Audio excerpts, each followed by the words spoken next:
ചോദിച്ചേക്കാം, ഒരു പ്രാവശ്യം ഞാൻ കണ്ണുകൊണ്ടൊരു പാപം ചെയ്തു, ഉടനെ തന്നെ ഞാൻ പോയിട്ട് കണ്ണ് ചുഴന്നെടുത്ത് കളയണോ? എൻ്റെ വലം കൈ ഒരിക്കലും ഒരു തെറ്റ് ചെയ്തു പോയി, എൻ്റെ വലം കൈ വെട്ടി എറിഞ്ഞ് കളയണോ എന്ന് ചിലപ്പോൾ ആളുകൾ ചോദിക്കും. അങ്ങനെ കളയുമോ നിങ്ങളൊക്കെ? നിങ്ങളെല്ലാം പറയുന്നല്ലോ, വലിയ നീതിയൊക്കെ പറയുന്നല്ലോ, നിങ്ങൾ കൈ വെട്ടിക്കളയുമോ, നിങ്ങൾ കണ്ണ് ചൂഴ്ന്നെടുത്ത് കളയുമോ എന്നൊക്കെ ചോദിക്കുന്നവരൊക്കെ ഉണ്ട്. അപ്പോൾ എൻ്റെ ചോദ്യം ഇതാണ്, ഈ കണ്ണ് ഇടർച്ച വരുത്തുമെന്ന് പറയുമ്പോൾ കണ്ണെന്ന് പറയുന്ന ഈ ഒരു അവയവമല്ല, അതിൻ്റെ ആ സെൻസ് നമ്മൾ മനസ്സിലാക്കണം. അതിൻ്റെ മുകളിൽ തന്നെ പറയുന്നുണ്ട്, സ്ത്രീയെ മോഹിക്കേണ്ടതിന് അവളെ നോക്കുന്നവൻ എല്ലാം ഹൃദയം കൊണ്ട് അവളോട് വ്യഭിചാരം ചെയ്തു പോയി. അപ്പോൾ നോക്കിയത് കണ്ണാണെങ്കിലും മോഹം ഹൃദയത്തിൽ നിന്നാണ്. വ്യഭിചാരം ചെയ്തത് കണ്ണല്ല, പ്രത്യുത എന്താണ്? ഹൃദയമാണ്. അപ്പോൾ ഹൃദയമാണ് പ്രശ്നമുണ്ടാക്കിയത്. ശരിക്കും പറഞ്ഞു കഴിഞ്ഞാൽ ചുഴന്നെടുത്ത് കളയേണ്ടത് ഹൃദയത്തെയാണ്, കണ്ണിനെയല്ല, ഹൃദയത്തെ. കാര്യം അതാണല്ലോ ഉള്ളിലിരുന്നത് പ്രവർത്തിച്ചത്, ഇല്ലേ? അപ്പോൾ ഇത് ശരിയാണോ എന്ന് ചോദിച്ചാൽ യെസ്, അത് ശരിയാണ്. നിങ്ങളുടെ ഹൃദയം നിങ്ങൾക്ക് ഇടർച്ച വരുത്തുന്നുവെങ്കിൽ മാംസളമായ നമ്മുടെ നെഞ്ചിനകത്തിരിക്കുന്ന ഹൃദയമല്ല എടുത്തു കളയേണ്ടത്. പ്രത്യുത മോഹങ്ങൾ വിരിഞ്ഞു നിൽക്കുന്ന നിങ്ങളുടെ പഴയ ഹൃദയത്തെ നിങ്ങൾ ചൂഴ്ന്നെടുത്ത് കളയണം. അവിടെ ഒരു പുതിയ ഹൃദയം വരണം. അതുപോലെ കണ്ണുകൾ, ഇപ്പം ഞാനൊന്ന് ചോദിച്ചോട്ടെ, ഹൃദയത്തിൽ മോഹമുണ്ടായിട്ട് കണ്ണ് നോക്കി ആ കണ്ണ് ചുഴന്നെടുത്ത് കളഞ്ഞാൽ പിന്നെയും ഹൃദയത്തിൽ മോഹം ബാക്കി നിൽക്കുകയല്ലേ? അല്ലേ? അപ്പോൾ കർത്താവ് എന്താണ് ഉദ്ദേശിക്കുന്നത്? കർത്താവ് ഉദ്ദേശിക്കുന്നത് കണ്ണ് ചുഴന്നെടുത്ത് കളയുന്നതല്ല. കർത്താവ് ഇവിടെ പറയാൻ ഉദ്ദേശിക്കുന്നത്, ഇവിടെ കണ്ണല്ല നിനക്ക് പ്രധാനം, അതിനേക്കാൾ വലുതാണ് നീ എങ്ങോട്ടാ പോകുന്നത്. നിൻ്റെ ഡെസ്റ്റിനി നഷ്ടപ്പെടുത്തരുതെന്നാണ് ഇവിടെ പറയുന്നത്. ആത്യന്തികമായി നീ ചെന്നെത്തേണ്ടതായ സ്ഥലത്ത് നീ ചെല്ലണം. നിൻ്റെ ഡെസ്റ്റിനേഷൻ നീ മറന്നു പോകരുത്. നിൻ്റെ കണ്ണല്ല പ്രധാനം, നിൻ്റെ കൈയല്ല പ്രധാനം, നിൻ്റെ ശരീരമല്ല പ്രധാനം, നിൻ്റെ ഡെസ്റ്റിനേഷനാണ് പ്രധാനം. അതാണ് ഇവിടുത്തെ അർത്ഥം. എന്താണ് ഇവിടെ കർത്താവ് തന്നെ പറയുന്നത്? വലങ്കണ്ണ് നിനക്ക് ഇടർച്ച വരുത്തുന്നുവെങ്കിൽ അതിനെ ചൂഴ്ന്നെടുത്ത് എറിഞ്ഞു കളക, നിൻ്റെ ശരീരം മുഴുവൻ നരകത്തിൽ വീഴുന്നതിനേക്കാൾ. അപ്പോൾ ആത്യന്തികമായി മോഹം നമ്മുടെ ജീവിതത്തിൽ, നമ്മൾ മോഹത്തിന് ഇടം കൊടുത്ത് വീണ്ടും മോഹത്താൽ പാപം ചെയ്ത് പാപത്തിൽ ജീവിക്കുന്ന ഒരു വ്യക്തി ആത്യന്തികമായി നരകത്തിലേക്കാണ് പോകുന്നതെന്ന് നീ മനസ്സിലാക്കണം. അങ്ങനെ നീ നരകത്തിലേക്ക് പോകുവാൻ ഇടവരരുത്. പകരം എന്തു വേണം? അതിൻ്റെ അടിസ്ഥാന കാരണം മനസ്സിലാക്കി അതിൽ നിന്ന് നീ വിമോചനം പ്രാപിക്കണം. കാര്യം ഇവിടെ നിൻ്റെ മോഹങ്ങൾക്കനുസരിച്ച് ജീവിച്ച് സന്തോഷിച്ച് സുഖിച്ച് നരകത്തിൽ പോകുന്നതിനേക്കാൾ നിൻ്റെ ജീവിതത്തിൽ ദുഃഖങ്ങളും പ്രതിസന്ധികളും എല്ലാ മോഹങ്ങളെയും തല്ലിക്കെടുത്തേണ്ടി വന്നാലും നിൻ്റെ ശരീരം നശിക്കേണ്ടി വന്നാലും അതിനേക്കാൾ വലുതാണ് നിൻ്റെ ഡെസ്റ്റിനേഷൻ. നീ നരകത്തിൽ പോകാനുള്ളവനല്ല. അതുകൊണ്ടാണ് ഞാൻ പറഞ്ഞത്, കണ്ണ് ചൂഴ്ന്നെടുത്ത് കളയാന്ന് പറയുമ്പോഴത്തേക്ക് ഇറ്റ് ഡസൻറ്റ് മീൻ ദാറ്റ് നിൻ്റെ കണ്ണുകൊണ്ട് നീ ഒരു പാപം ചെയ്തു പോയെങ്കിൽ, ഞാൻ പറഞ്ഞല്ലോ കണ്ണല്ല പാപം ചെയ്യുന്നത്, ഹൃദയമാണ്. ആ ഹൃദയം ചൂഴ്ന്ന് കളയണം. പക്ഷേ മാംസളമായ എൻ്റെ ഉള്ളിൽ എൻ്റെ ശരീരത്തെ മിടിപ്പിക്കുന്ന ഹാർട്ട് ബീറ്റ് തരുന്ന എൻ്റെ ആ ഹാർട്ടല്ല പ്രത്യുത, അതിനപ്പുറത്ത് മോഹം നിറഞ്ഞു നിൽക്കുന്നതായ ഒരു ഹൃദയം. മോഹമാണ് ഇതിൻ്റെ എല്ലാം പിന്നിൽ പ്രവർത്തിക്കുന്നത്.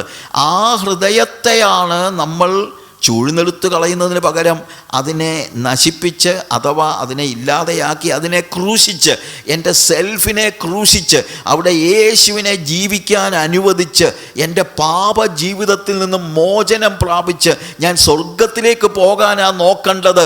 അല്ലാതെ എൻ്റെ സുഖങ്ങൾക്ക് വേണ്ടി, എൻ്റെ മോഹത്തിൻ്റെ പൂർത്തീകരണത്തിന് വേണ്ടി, എൻ്റെ ഇഷ്ടങ്ങൾക്ക് വേണ്ടി എൻ്റെ ശരീരത്തെ വിട്ടുകൊടുത്ത് ഏറ്റവും ഒടുവിൽ നരകത്തിൽ പോകുന്നതല്ല. ദിവസങ്ങളിലെ പഠനത്തിന് വേണ്ടി നമ്മൾ എടുത്തിരിക്കുന്നതായ വേദഭാഗം ശരിക്കും നമ്മൾ സദൃശ്യവാക്യങ്ങളിൽ നിന്ന് ഉള്ള ഒരു വേദഭാഗമാണ്.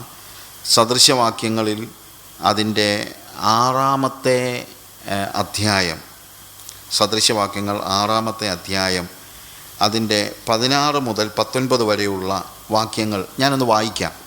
സദൃശ്യവാക്യങ്ങൾ 6-ാം അധ്യായത്തിൻ്റെ 16 മുതൽ 19 വരെയുള്ള വാക്യങ്ങളിൽ 6 കാര്യം യഹോവ വെറുക്കുന്നു, 7 കാര്യം അവന് അറപ്പാകുന്നു. ഗർവമുള്ള കണ്ണും വ്യാജമുള്ള നാവും കുറ്റമില്ലാത്ത രക്തം ചൊരിയുന്ന കയ്യും ദുരുപായം നിരൂപിക്കുന്ന ഹൃദയവും ദോഷത്തിന് ബന്ധപ്പെട്ട് ഓടുന്ന കാലും ഭോഷ്ക് പറയുന്ന കള്ളസാക്ഷിയും സഹോദരന്മാരുടെ ഇടയിൽ വഴക്കുണ്ടാക്കുന്നവനും തന്നെ. അപ്പോൾ സദൃശ്യവാക്യങ്ങളിൽ ശലോമോൻ പറയുകയാണ് 6 കാര്യം യഹോവ വെറുക്കുന്നു, എന്നിട്ട് പറയുകയാണ് 7 കാര്യം അവന് അറപ്പാകുന്നു. അപ്പോൾ നമ്മൾ വായിക്കുമ്പോഴത്തേക്ക് ഇതെന്താണ് ഈ 6, 7 എന്ന് ഇങ്ങനെ ഡിഫറൻ്റായിട്ട് പറയുന്നത്? 6 things God hates, 7 are abomination to him. ഇത് ഈ എബ്രായ ഭാഷയിലെ അല്ലെങ്കിൽ എബ്രായ ദൈവവചനത്തിൽ പല സ്ഥലങ്ങളിലും പറഞ്ഞിട്ടുള്ളതാണ്. ഈ 2 സംഖ്യകൾ ഇങ്ങനെ ഡിഫറൻ്റായിട്ട് പറയുക. അത് വലിയ ഡിഫറൻ്റായിട്ടുള്ള കാര്യമല്ല, എന്നാൽ ചേർന്ന് നിൽക്കുന്നതായ ചില കാര്യങ്ങൾ. ഇപ്പോൾ നമ്മൾ ഈ സദൃശ്യവാക്യങ്ങളിൽ തന്നെ അതിൻ്റെ 30-ാമത്തെ അധ്യായത്തിൽ ഞാനത് മനസ്സിലാക്കാൻ വേണ്ടി പറയുകയാണ്. അതിൻ്റെ 15-ാമത്തെ വാക്യം വായിക്കുമ്പോൾ കന്നട്ടയ്ക്ക് തരിക തരിക എന്ന 2 പുത്രിമാരുണ്ട്, ഒരിക്കലും തൃപ്തി വരാത്ത 3 ഉണ്ട്, മതി എന്ന് പറയാത്തത് 4 ഉണ്ട്. കണ്ടോ, ഒരേ വാക്യത്തിൽ തന്നെ 2, 3, 4. എന്നാൽ ഒരേ ആശയം പ്രകാശിപ്പിക്കുവാൻ വേണ്ടിയാണ് ഇത് പറയുന്നത്. അതുകൊണ്ട് ഇവിടെയും 6 കാര്യങ്ങൾ യഹോവ വെറുക്കുന്നു, 7 കാര്യങ്ങൾ അവൻ അറപ്പാകുന്നു പറയുമ്പോഴും ഒരേ രീതിയിലുള്ള കാര്യങ്ങൾ തന്നെയാണ് പറഞ്ഞു വരുന്നത്. എന്നാൽ അതിൻ്റെ ആ എംഫസിസിൻ്റെ ഒരു ഡിഫറൻസ് എന്ന നിലയിലാണ് നമുക്ക് കാണാൻ കഴിയുന്നത്. ഈ സദൃശ്യവാക്യങ്ങൾ തന്നെ 30-ാം അധ്യായത്തിൻ്റെ 18-ാമത്തെ വാക്യം വായിക്കുമ്പോൾ അവിടെയും ഇതിന് തുല്യമായിട്ടുള്ള ഒരു കാര്യം ഉണ്ട്. എനിക്ക് അതിവിസ്മയമായി തോന്നുന്നത് 3 ഉണ്ട്, എനിക്ക് അറിഞ്ഞുകൂടാത്തത് 4 ഉണ്ട്. നോക്ക്, 2 സംഖ്യകൾ ചേർത്ത് വെച്ച് പറയുകയാണ്. ഇതേപോലെ മറ്റ് വേദഭാഗങ്ങളിലും സദൃശ്യവാക്യങ്ങളിൽ മാത്രമല്ല, ഇയ്യോബിൻ്റെ പുസ്തകത്തിലും നമ്മൾ അതിൻ്റെ 5-ാമത്തെ അധ്യായം 19-ാമത്തെ വാക്യം വായിക്കുമ്പോൾ അവിടെ കാണുന്നത് 6 കഷ്ടത്തിൽ നിന്ന് അവൻ നിന്നെ വിടുവിക്കും, 7-ാമത്തേതിലും തിന്മ നിന്നെ തൊടുകയില്ല. നോക്കപ്പോൾ ഇവിടെ ഞാനിത് ഈ പല വേദഭാഗങ്ങൾ വായിച്ചതിൻ്റെ കാര്യം മറ്റൊന്നുമല്ല. ഇവിടെ നമ്മൾ സദൃശ്യവാക്യങ്ങളിൽ നമ്മൾ കാണുന്ന വേദഭാഗത്തും ഈ 6, 7 എന്ന് പറയുന്നതിനെ നമ്മൾ മറ്റൊരു നിലയിൽ കാണേണ്ടതില്ല, ഒരുമിച്ച് തന്നെ പോകുന്നതായ കാര്യമായിട്ടാണ് നമ്മളിവിടെ കാണുന്നത്. 6 കാര്യം യഹോവ വെറുക്കുന്നു, 7 കാര്യം അവന് അറപ്പാകുന്നു. എന്നാൽ ഈ 7-ാമത്തെ കാര്യത്തെക്കുറിച്ച് പറയുമ്പോൾ ഇറ്റ് ഈസ് ആൻ അബോമിനേഷൻ എന്നുള്ളതാണ്. 6 things യഹോവ ഹെയ്റ്റത്ത്. അവൻ 6 കാര്യം അവൻ വെറുക്കുന്നു, പക്ഷേ 7-ാമത്തേത് അറപ്പാകുന്നു. അപ്പോൾ ദ വേഴ്സ്റ്റ് എന്ന നിലയിലാണ് ഒരു പരിധി വരെ അതിനെ കാണുന്നത്. കാര്യം ഇവിടെ 7-ാമത് പറയുന്ന കാര്യം എന്താണെന്ന് ചോദിച്ചാൽ 19-ാമത്തെ വാക്യത്തിൽ സഹോദരന്മാരുടെ ഇടയിൽ വഴക്കുണ്ടാക്കുന്നവനും തന്നെ. അപ്പം മറ്റുള്ള കാര്യത്തേക്കാൾ കർത്താവ് വെറുക്കുന്ന, കർത്താവിന് അറപ്പ് തോന്നുന്ന കാര്യമാണ് എന്ത്? സഹോദരന്മാരുടെ ഇടയിൽ വഴക്കുണ്ടാക്കുന്നവൻ. അത് നമ്മൾ മനസ്സിലാക്കേണ്ട ഒരു കാര്യമാണ്. ശരിക്കും ദൈവം എപ്പോഴും God is A God of harmony. അത് നഷ്ടപ്പെടുത്തുന്ന ആളുകൾ, ബാക്കിയുള്ളതിനൊക്കെ ഒരുപക്ഷെ അത്രയും ദോഷം ഉണ്ടായിരിക്കുകയില്ല, പക്ഷേ ആ സഹോദരന്മാരുടെ ഇടയിൽ വഴക്കുണ്ടാക്കി പിരിക്കുന്നത്, അത് ഈ ഒരു വ്യക്തിയുടെ വ്യക്തിപരമായ ജീവിതത്തിലെ കാര്യം മാത്രമല്ല, കർത്താവിൻ്റെ സമൂഹത്തിൽ, കർത്താവിൻ്റെ മക്കളിൽ ആ സഹോദരന്മാരുടെ ഇടയിൽ വഴക്കുണ്ടാക്കുന്ന വ്യക്തിയെക്കുറിച്ച് ദൈവത്തിന് വളരെ ഒരു അറപ്പ് എന്ന നിലയിലാണ് നമ്മളിവിടെ കാണുന്നത്. നമ്മൾ ആ വേദഭാഗങ്ങളിലേക്കൊക്കെ പിന്നീട് പോകാം. എന്നാൽ അടിസ്ഥാനപരമായി ഇത് മനസ്സിലാക്കാൻ ഞാൻ ഒന്നും കൂടെ ആ വേദഭാഗത്ത് എന്തൊക്കെ കാര്യങ്ങളാണ് പറയുന്നതെന്ന് നോക്കാം. ദൈവം വെറുക്കുന്നതായ കാര്യങ്ങൾ എന്തൊക്കെയാണ്? നമ്മളതിൻ്റെ 17-ാമത്തെ വാക്യം മുതൽ വായിക്കുമ്പോൾ, 1 ഗർവമുള്ള കണ്ണ്, പ്രൗഡ് ലുക്ക്, ഗർവമുള്ള കണ്ണ്. 2 വ്യാജമുള്ള നാവ്, ലൈയിങ് ടങ്. 3 കുറ്റമില്ലാത്ത രക്തം ചൊരിയുന്ന കയ്യ്, hands that sheds innocent blood. ദൈവം വെറുക്കുന്ന കാര്യങ്ങളാണ്. 4, ദുരുപായം നിരൂപിക്കുന്ന ഹൃദയം, ഹാർട്ട് ദാറ്റ് ഡിവൈസത്ത് വിക്കഡ് പർപ്പസസ്. ഓരോന്നും വളരെ മീനിങ് ഫുള്ളാണ്. ദുരുപായം നിരൂപിക്കുന്നതായ ഹൃദയം. 5, ദോഷം ചെയ്യുവാൻ ഓടുന്ന കാല്, ദോഷം ചെയ്യുവാൻ ഓടുന്ന കാല്. അടുത്തത് ഭോഷ്ക് പറയുന്ന കള്ളസാക്ഷി, false witness who breathes out lies. ഇവയെല്ലാം കർത്താവിന് ഭയങ്കരമായിട്ടുള്ള ദേഷ്യം വരുന്ന കാര്യങ്ങളാണ്. വേഴ്സ്റ്റായിട്ട് പറയുന്നതാണ് സഹോദരങ്ങളുടെ ഇടയിൽ വഴക്കുണ്ടാക്കുന്നവൻ. അതിൻ്റെ 14-ാമത്തെ വാക്യം വായിക്കുമ്പോഴും നമ്മളവിടെ കാണുന്നതായ ഒരു കാര്യം അതാണ്, അവൻ്റെ ഹൃദയത്തിൽ വക്രതയുണ്ട്, അവൻ എല്ലായ്പ്പോഴും ദോഷം നിരൂപിച്ച് വഴക്കുണ്ടാക്കുന്നു. അപ്പോൾ ഹൃദയത്തിൽ ദോഷം നിരൂപിച്ച് വഴക്കുണ്ടാക്കുന്നതായ വ്യക്തി, അതിൻ്റെ കാരണം അവൻ്റെ ഹൃദയത്തിൽ വക്രതയുണ്ട് എന്നുള്ളതാണ്. അപ്പോൾ ഹൃദയത്തിൽ വക്രതയുള്ളവനാണ് വഴക്കുണ്ടാക്കുന്നത്. സ്നേഹിക്കുന്നവനും സ്ട്രെയിറ്റ് ഫോർവേഡായിട്ടുള്ളവർ ഒരിക്കലും വഴക്കുണ്ടാക്കാൻ പോകുകയില്ല. ഈ വേദഭാഗങ്ങളിലെ ഓരോ കാര്യങ്ങളെക്കുറിച്ചും നമുക്ക് വിശദമായിട്ട് ഈ ദിവസങ്ങളിൽ പഠിക്കാനായിട്ട് സമയമുണ്ട്. അപ്പോൾ അതുകൊണ്ട് ഞാൻ ആ കാര്യങ്ങളിലേക്ക് ഒറ്റയടിക്ക് പോവുകയല്ല. ആദ്യം ഒന്ന് പറഞ്ഞെന്നുള്ളതേ ഉള്ളൂ. എന്തൊക്കെയാണ് എന്ന് ചോദിച്ചാൽ, കണ്ണ്, ഗർവമുള്ള കണ്ണ്; നാവ്, വ്യാജമുള്ള നാവ്; കയ്യ്, രക്തം ചൊരിയുന്ന കയ്യ്; ഹൃദയം, ദുരുപായം നിരൂപിക്കുന്ന ഹൃദയം; കാല്, ദോഷത്തിലേക്ക് ഓടുന്ന കാല്; പിന്നെയും നാവ് തന്നെ വരികയാണ്, കള്ളസാക്ഷി പറയുന്ന, ഭോഷ്ക്, ശ്വസിക്കുന്ന എന്നുള്ള വാക്കാണ് അവിടെ പറയുന്നത്. False witness who breathes out lies. കള്ളം ബ്രീത്ത് ഔട്ട് ചെയ്യുന്ന, അല്ലെങ്കിൽ ഹൃദയത്തിൽ ഇങ്ങനെ കള്ളം നിറഞ്ഞു നിൽക്കുന്ന, എന്നിട്ട് പറയുന്നതായ ആളുകൾ. അടുത്തതായിട്ട് വഴക്കുണ്ടാക്കുന്നവൻ.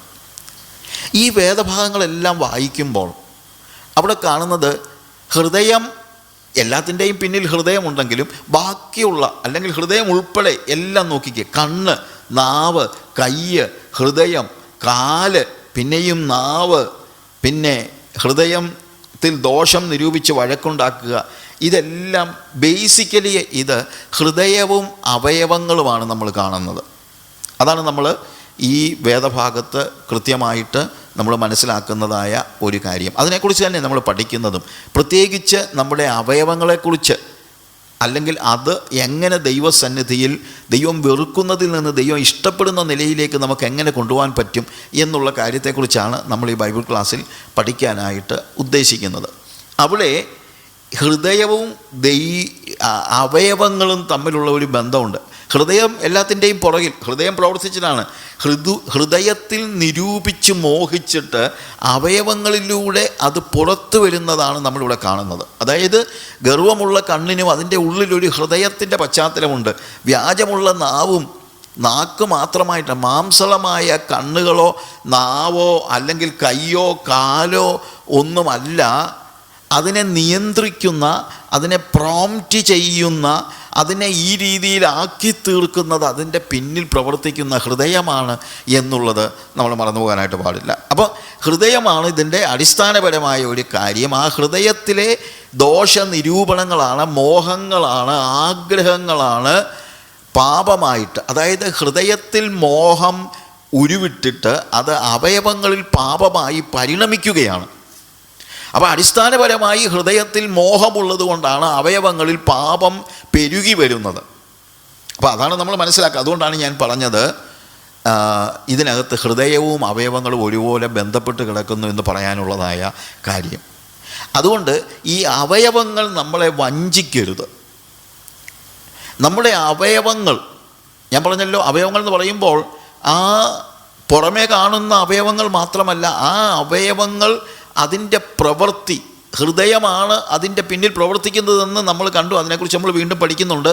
എന്നാൽ അത് നമുക്കൊരു വഞ്ചനയായി തീരരുത്. എന്നാന്ന് ചോദിച്ചു കഴിഞ്ഞാൽ, പലപ്പോഴും നമ്മുടെ അവയവങ്ങൾ നമ്മൾക്ക് ഒരു വലിയ ഇമ്പോർട്ടൻ്റ് ആയിട്ട് വരുന്നത് കൊണ്ട്, അത് നമുക്ക് വളരെ പ്രാധാന്യമർഹിക്കുന്നതായതുകൊണ്ട് ഈ അവയവങ്ങൾ നമ്മളെ പലപ്പോഴും വഞ്ചിക്കുകയാണ്. നമ്മൾ ഒരു ഉദാഹരണം പറഞ്ഞാൽ, മത്തായിയുടെ സുവിശേഷത്തിൽ കർത്താവ് തന്നെ പറഞ്ഞതായ ഒരു വേദഭാഗമുണ്ട്. മത്തായിയുടെ സുവിശേഷം അതിൻ്റെ 5-ാം അധ്യായത്തിൻ്റെ 29 മുതലുള്ള വാക്യങ്ങൾ വായിക്കുമ്പോൾ, ആ 5-ാം അധ്യായം മൊത്തം ഇതുപോലുള്ള കാര്യങ്ങളാണ്. ഞാൻ എങ്കിലും ബേസിക്കായിട്ട് ഈ അവയവങ്ങളുടെ പ്രശ്നം എന്താണ്, 29-ാമത്തെ വാക്യം മത്തായിയുടെ സുവിശേഷം 25:9. എന്നാൽ വലങ്കണ്ണ് നിനക്ക് ഇടർച്ച വരുത്തുന്നുവെങ്കിൽ അതിനെ ചൂന്നെടുത്ത് എറിഞ്ഞു കളക. നിൻ്റെ ശരീരം മുഴുവനും നരകത്തിൽ വീഴുന്നതിനേക്കാൾ നിൻ്റെ അവയവങ്ങളിൽ ഒന്ന് നശിക്കുന്നത് നിനക്ക് പ്രയോജനമത്രേ. വലങ്കൈ നിനക്ക് ഇടർച്ച വരുത്തുന്നു എങ്കിൽ അതിനെ വെട്ടി എറിഞ്ഞു കളക. നിൻ്റെ ശരീരം മുഴുവനും നരകത്തിൽ പോകുന്നതിനേക്കാൾ അവയവങ്ങളിൽ ഒന്ന് നശിക്കുന്നത് നിനക്ക് പ്രയോജനമത്രേ. നോക്ക്, ഇവിടെ കർത്താവ് തന്നെ പറയുകയാണ്, നിൻ്റെ വലങ്കണ്ണ് നിനക്ക് ഇടർച്ച വരുത്തുന്നു എങ്കിൽ അതിനെ ചൂന്നെടുത്ത് എറിഞ്ഞു കളക. നിൻ്റെ ശരീരം മുഴുവനും നരകത്തിൽ വീഴുന്നതിനേക്കാൾ നിൻ്റെ അവയവങ്ങളിലൊന്നും നശിക്കുന്ന നിനക്ക് പ്രയോജനമത്രേ. അടുത്തത് കൈയുടെ കാര്യമാണ് പറയുന്നത്. വലങ്കൈ നിനക്ക് ഇടർച്ച വരുത്തുന്നുവെങ്കിൽ അതിനെ വെട്ടി എറിഞ്ഞു കളക. നിൻ്റെ ശരീരം മുഴുവൻ നരകത്തിൽ പോകുന്നതിനേക്കാൾ അവയവങ്ങളിലൊന്ന് നശിക്കുന്നത് നിനക്ക് പ്രയോജനമത്രേ. അപ്പോൾ ആളുകൾ ചോദിച്ചേക്കാം, ഒരു പ്രാവശ്യം ഞാൻ കണ്ണുകൊണ്ടൊരു പാപം ചെയ്തു, ഉടനെ തന്നെ ഞാൻ പോയിട്ട് കണ്ണ് ചുഴന്നെടുത്ത് കളയണോ? എൻ്റെ വലങ്കൈ ഒരിക്കലും ഒരു തെറ്റ് ചെയ്തു പോയി, എൻ്റെ വലങ്കൈ വെട്ടി എറിഞ്ഞ് കളയണോ എന്ന് ചിലപ്പോൾ ആളുകൾ ചോദിക്കും. അങ്ങനെ കളയുമോ നിങ്ങളൊക്കെ? നിങ്ങളെല്ലാം പറയുന്നല്ലോ, വലിയ നീതിയൊക്കെ പറയുന്നല്ലോ, നിങ്ങൾ കൈ വെട്ടിക്കളയുമോ, നിങ്ങൾ കണ്ണ് ചൂഴ്ന്നെടുത്ത് കളയുമോ എന്നൊക്കെ ചോദിക്കുന്നവരൊക്കെ ഉണ്ട്. അപ്പോൾ എൻ്റെ ചോദ്യം ഇതാണ്, ഈ കണ്ണ് ഇടർച്ച വരുത്തുമെന്ന് പറയുമ്പോൾ കണ്ണെന്ന് പറയുന്ന ഈ ഒരു അവയവമല്ല, അതിൻ്റെ ആ സെൻസ് നമ്മൾ മനസ്സിലാക്കണം. അതിൻ്റെ മുകളിൽ തന്നെ പറയുന്നുണ്ട്, സ്ത്രീയെ മോഹിക്കേണ്ടതിന് അവളെ നോക്കുന്നവൻ എല്ലാം ഹൃദയം കൊണ്ട് അവളോട് വ്യഭിചാരം ചെയ്തു പോയി. അപ്പോൾ നോക്കിയത് കണ്ണാണെങ്കിലും മോഹം ഹൃദയത്തിൽ നിന്നാണ്. വ്യഭിചാരം ചെയ്തത് കണ്ണല്ല, പ്രത്യുത എന്താണ്? ഹൃദയമാണ്. അപ്പോൾ ഹൃദയമാണ് പ്രശ്നമുണ്ടാക്കിയത്. ശരിക്കും പറഞ്ഞു കഴിഞ്ഞാൽ ചുഴന്നെടുത്ത് കളയേണ്ടത് ഹൃദയത്തെയാണ്, കണ്ണിനെയല്ല, ഹൃദയത്തെ. കാര്യം അതാണല്ലോ ഉള്ളിലിരുന്നത് പ്രവർത്തിച്ചത്, ഇല്ലേ? അപ്പോൾ ഇത് ശരിയാണോ എന്ന് ചോദിച്ചാൽ യെസ്, അത് ശരിയാണ്. നിങ്ങളുടെ ഹൃദയം നിങ്ങൾക്ക് ഇടർച്ച വരുത്തുന്നുവെങ്കിൽ മാംസളമായ നമ്മുടെ നെഞ്ചിനകത്തിരിക്കുന്ന ഹൃദയമല്ല എടുത്ത് കളയേണ്ടത്. പ്രത്യുത മോഹങ്ങൾ വിരിഞ്ഞു നിൽക്കുന്ന നിങ്ങളുടെ പഴയ ഹൃദയത്തെ നിങ്ങൾ ചൂഴ്ന്നെടുത്ത് കളയണം. അവിടെ ഒരു പുതിയ ഹൃദയം വരണം. അതുപോലെ കണ്ണുകൾ, ഇപ്പം ഞാനൊന്ന് ചോദിച്ചോട്ടെ, ഹൃദയത്തിൽ മോഹമുണ്ടായിട്ട് കണ്ണ് നോക്കി ആ കണ്ണ് ചുഴന്നെടുത്ത് കളഞ്ഞാൽ പിന്നെയും ഹൃദയത്തിൽ മോഹം ബാക്കി നിൽക്കുകയല്ലേ? അല്ലേ? അപ്പോൾ കർത്താവ് എന്താണ് ഉദ്ദേശിക്കുന്നത്? കർത്താവ് ഉദ്ദേശിക്കുന്നത് കണ്ണ് ചുഴന്നെടുത്ത് കളയുന്നതല്ല. കർത്താവ് ഇവിടെ പറയാൻ ഉദ്ദേശിക്കുന്നത്, ഇവിടെ കണ്ണല്ല നിനക്ക് പ്രധാനം, അതിനേക്കാൾ വലുതാണ് നീ എങ്ങോട്ടാ പോകുന്നത്. നിൻ്റെ ഡെസ്റ്റിനി നഷ്ടപ്പെടുത്തരുതെന്നാണ് ഇവിടെ പറയുന്നത്. ആത്യന്തികമായി നീ ചെന്നെത്തേണ്ടതായ സ്ഥലത്ത് നീ ചെല്ലണം. നിൻ്റെ ഡെസ്റ്റിനേഷൻ നീ മറന്നു പോകരുത്. നിൻ്റെ കണ്ണല്ല പ്രധാനം, നിൻ്റെ കൈയല്ല പ്രധാനം, നിൻ്റെ ശരീരമല്ല പ്രധാനം, നിൻ്റെ ഡെസ്റ്റിനേഷനാണ് പ്രധാനം. അതാണ് ഇവിടുത്തെ അർത്ഥം. എന്താണ് ഇവിടെ കർത്താവ് തന്നെ പറയുന്നത്? വലങ്കണ്ണ് നിനക്ക് ഇടർച്ച വരുത്തുന്നുവെങ്കിൽ അതിനെ ചൂഴ്ന്നെടുത്ത് എറിഞ്ഞു കളക.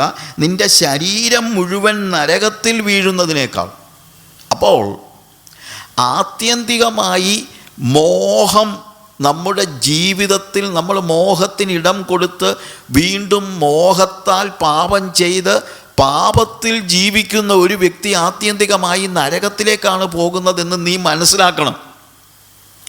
അങ്ങനെ നീ നരകത്തിലേക്ക് പോകുവാൻ ഇടവരരുത്. പകരം എന്തു വേണം?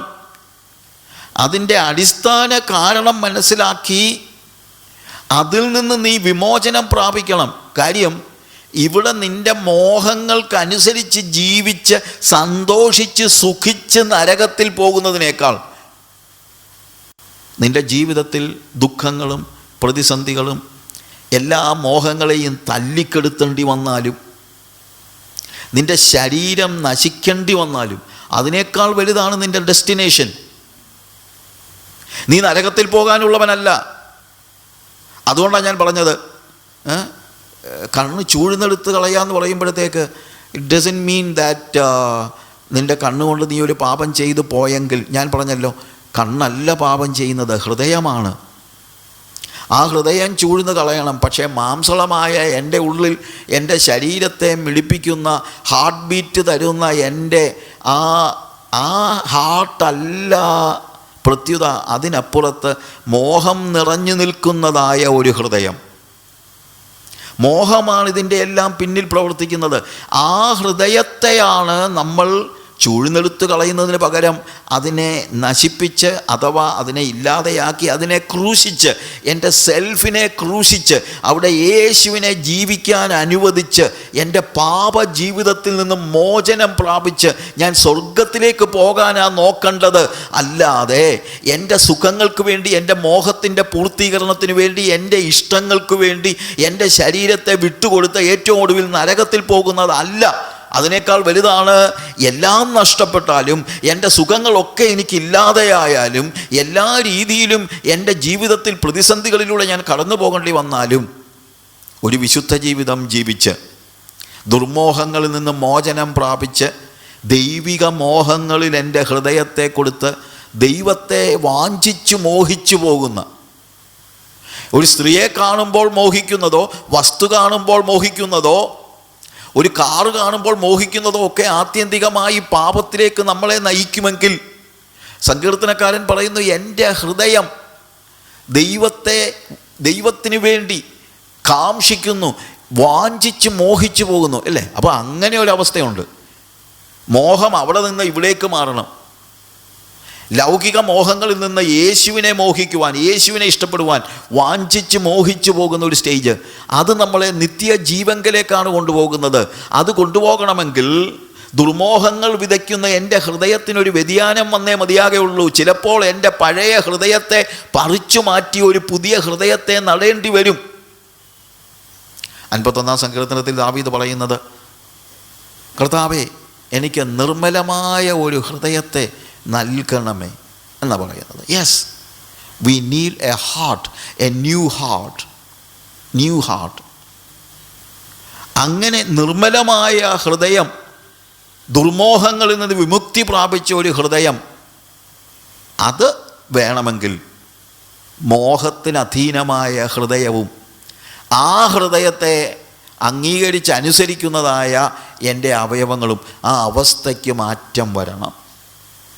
അതാണ് നമ്മളിവിടെ പ്രധാനമായും കാണുന്നത്.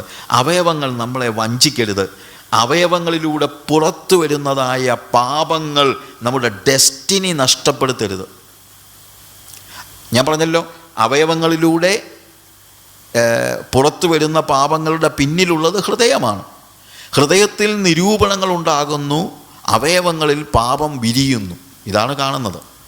ഇതിനെക്കുറിച്ച് നമുക്ക് അറിയാം, അതിനെക്കുറിച്ച് ഒത്തിരി എക്സ്പ്ലനേഷൻ ഉണ്ട്. എന്നാൽ ഞാൻ അതിലേക്കെല്ലാമായിട്ടും പോകുന്നില്ല. നമ്മുടെ കൈയും കണ്ണും നമ്മളെ നരകത്തിലേക്ക് പറഞ്ഞു വിടരുത്. പകരം ആത്യന്തികമായി എനിക്ക് ചെല്ലേണ്ടതായ സ്വർഗത്തിലേക്ക്. നിൻ്റെ ശരീരം മുഴുവൻ നരകത്തിൽ പോകുന്നതിനേക്കാൾ അവയവങ്ങളിൽ ഒന്ന് നശിക്കുന്നത് നിനക്ക് പ്രയോജനമത്രേ.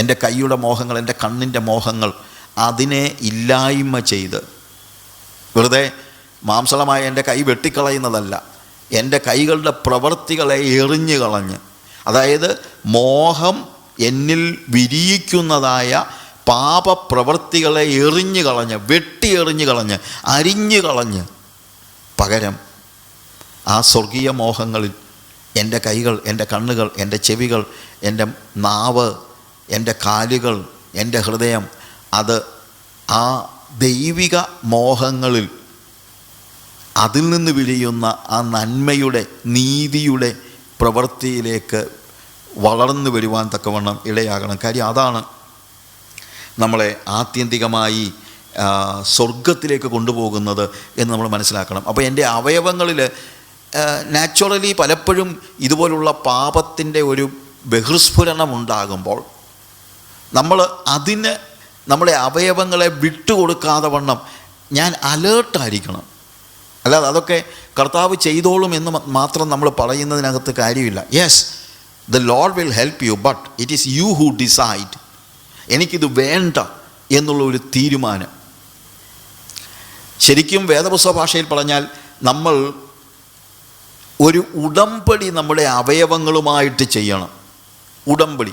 അതിന് ചില വേദഭാഗങ്ങൾ വേദപുസ്തകത്തിൽ തന്നെ, ഇപ്പം ഇയ്യോബിൻ്റെ ലേഖനത്തിൽ, ഇയ്യോബിൻ്റെ പുസ്തകത്തിൽ നമ്മൾ ഇയ്യോബ് തന്നെ പറയുന്നതായ ഒരു വേദഭാഗം നമുക്ക് പലപ്പോഴും അറിയാവുന്നതായ ഒരു വേദഭാഗമാണ്. അതിൻ്റെ 31-ാമത്തെ അധ്യായത്തിൽ അതിൻ്റെ 1-ാമത്തെ വാക്യത്തിൽ ഇയ്യോബ് പറയുന്നൊരു വേദഭാഗം: ഞാൻ എൻ്റെ കണ്ണുമായി ഒരു നിയമം ചെയ്തു, പിന്നെ ഞാൻ ഒരു കന്യകയെ നോക്കുന്നത് എങ്ങനെ? ഞാൻ എൻ്റെ കണ്ണുമായി ഒരു നിയമം ചെയ്തു, ഒരു ഉടമ്പടി ചെയ്തു. I made a covenant with mine eyes. എൻ്റെ കണ്ണുമായിട്ട് ഞാനൊരു ഉടമ്പടി ചെയ്തു. എന്താ? ഞാനൊരു കന്യകയെ നോക്കുകയില്ല. അഥവാ മോഹത്തോടുകൂടെ ഞാനൊരു സ്ത്രീയെ, ഒരു വെർജിൻ എന്നുള്ളത് മാത്രമല്ല അവിടുത്തെ അർത്ഥം. എൻ്റെ കണ്ണുകൾ പാപത്തിൻ്റെ കാഴ്ച കാണാനായിട്ട് ഞാൻ ഒരിക്കലും വിട്ടുകൊടുക്കുകയില്ല. അതൊരു ഉടമ്പടിയാണ്, ഒരു കവനൻ്റാണ്. പലപ്പോഴും പ്രിയമുള്ളവരെ, നമ്മളെ ദൈവമാണ് സംരക്ഷിക്കുന്നത്, പാപത്തിൽ നിന്നൊക്കെ കർത്താവ് എന്നെ വീണ്ടെടുത്തോളും, എനിക്കൊന്നും ചെയ്യാനില്ല എന്നുള്ള ചിന്ത ശരിയല്ല. ഞാൻ ഉടമ്പടി ചെയ്യണം. അതാണ് നമുക്ക് മനസ്സിലാക്കാൻ പറ്റുന്നത്. Yes, I need to make a covenant with my eyes. I need to make a covenant with my hands. എൻ്റെ കൈകൾ മോഹങ്ങൾക്ക് ഞാൻ വിട്ടുകൊടുക്കുകയില്ല. എൻ്റെ കണ്ണുകൾ, എൻ്റെ കൈകൾ, എൻ്റെ കാലുകൾ. ഇപ്പം സങ്കീർത്തനങ്ങൾ നമ്മൾ വായിക്കുമ്പോൾ അതിൻ്റെ 26-ാമത്തെ സങ്കീർത്തനം അതിൻ്റെ 7-ാമത്തെ വാക്യത്തിൽ, ഞാൻ കുറ്റമില്ലായ്മയിൽ എൻ്റെ കൈകളെ കഴുകുന്നു, യഹോവേ ഞാൻ നിൻ്റെ യാഗപീഠത്തെ വലം വയ്ക്കുന്നു. ഞാൻ കുറ്റമില്ലായ്മയിൽ എൻ്റെ കൈകളെ കഴുകുന്നു.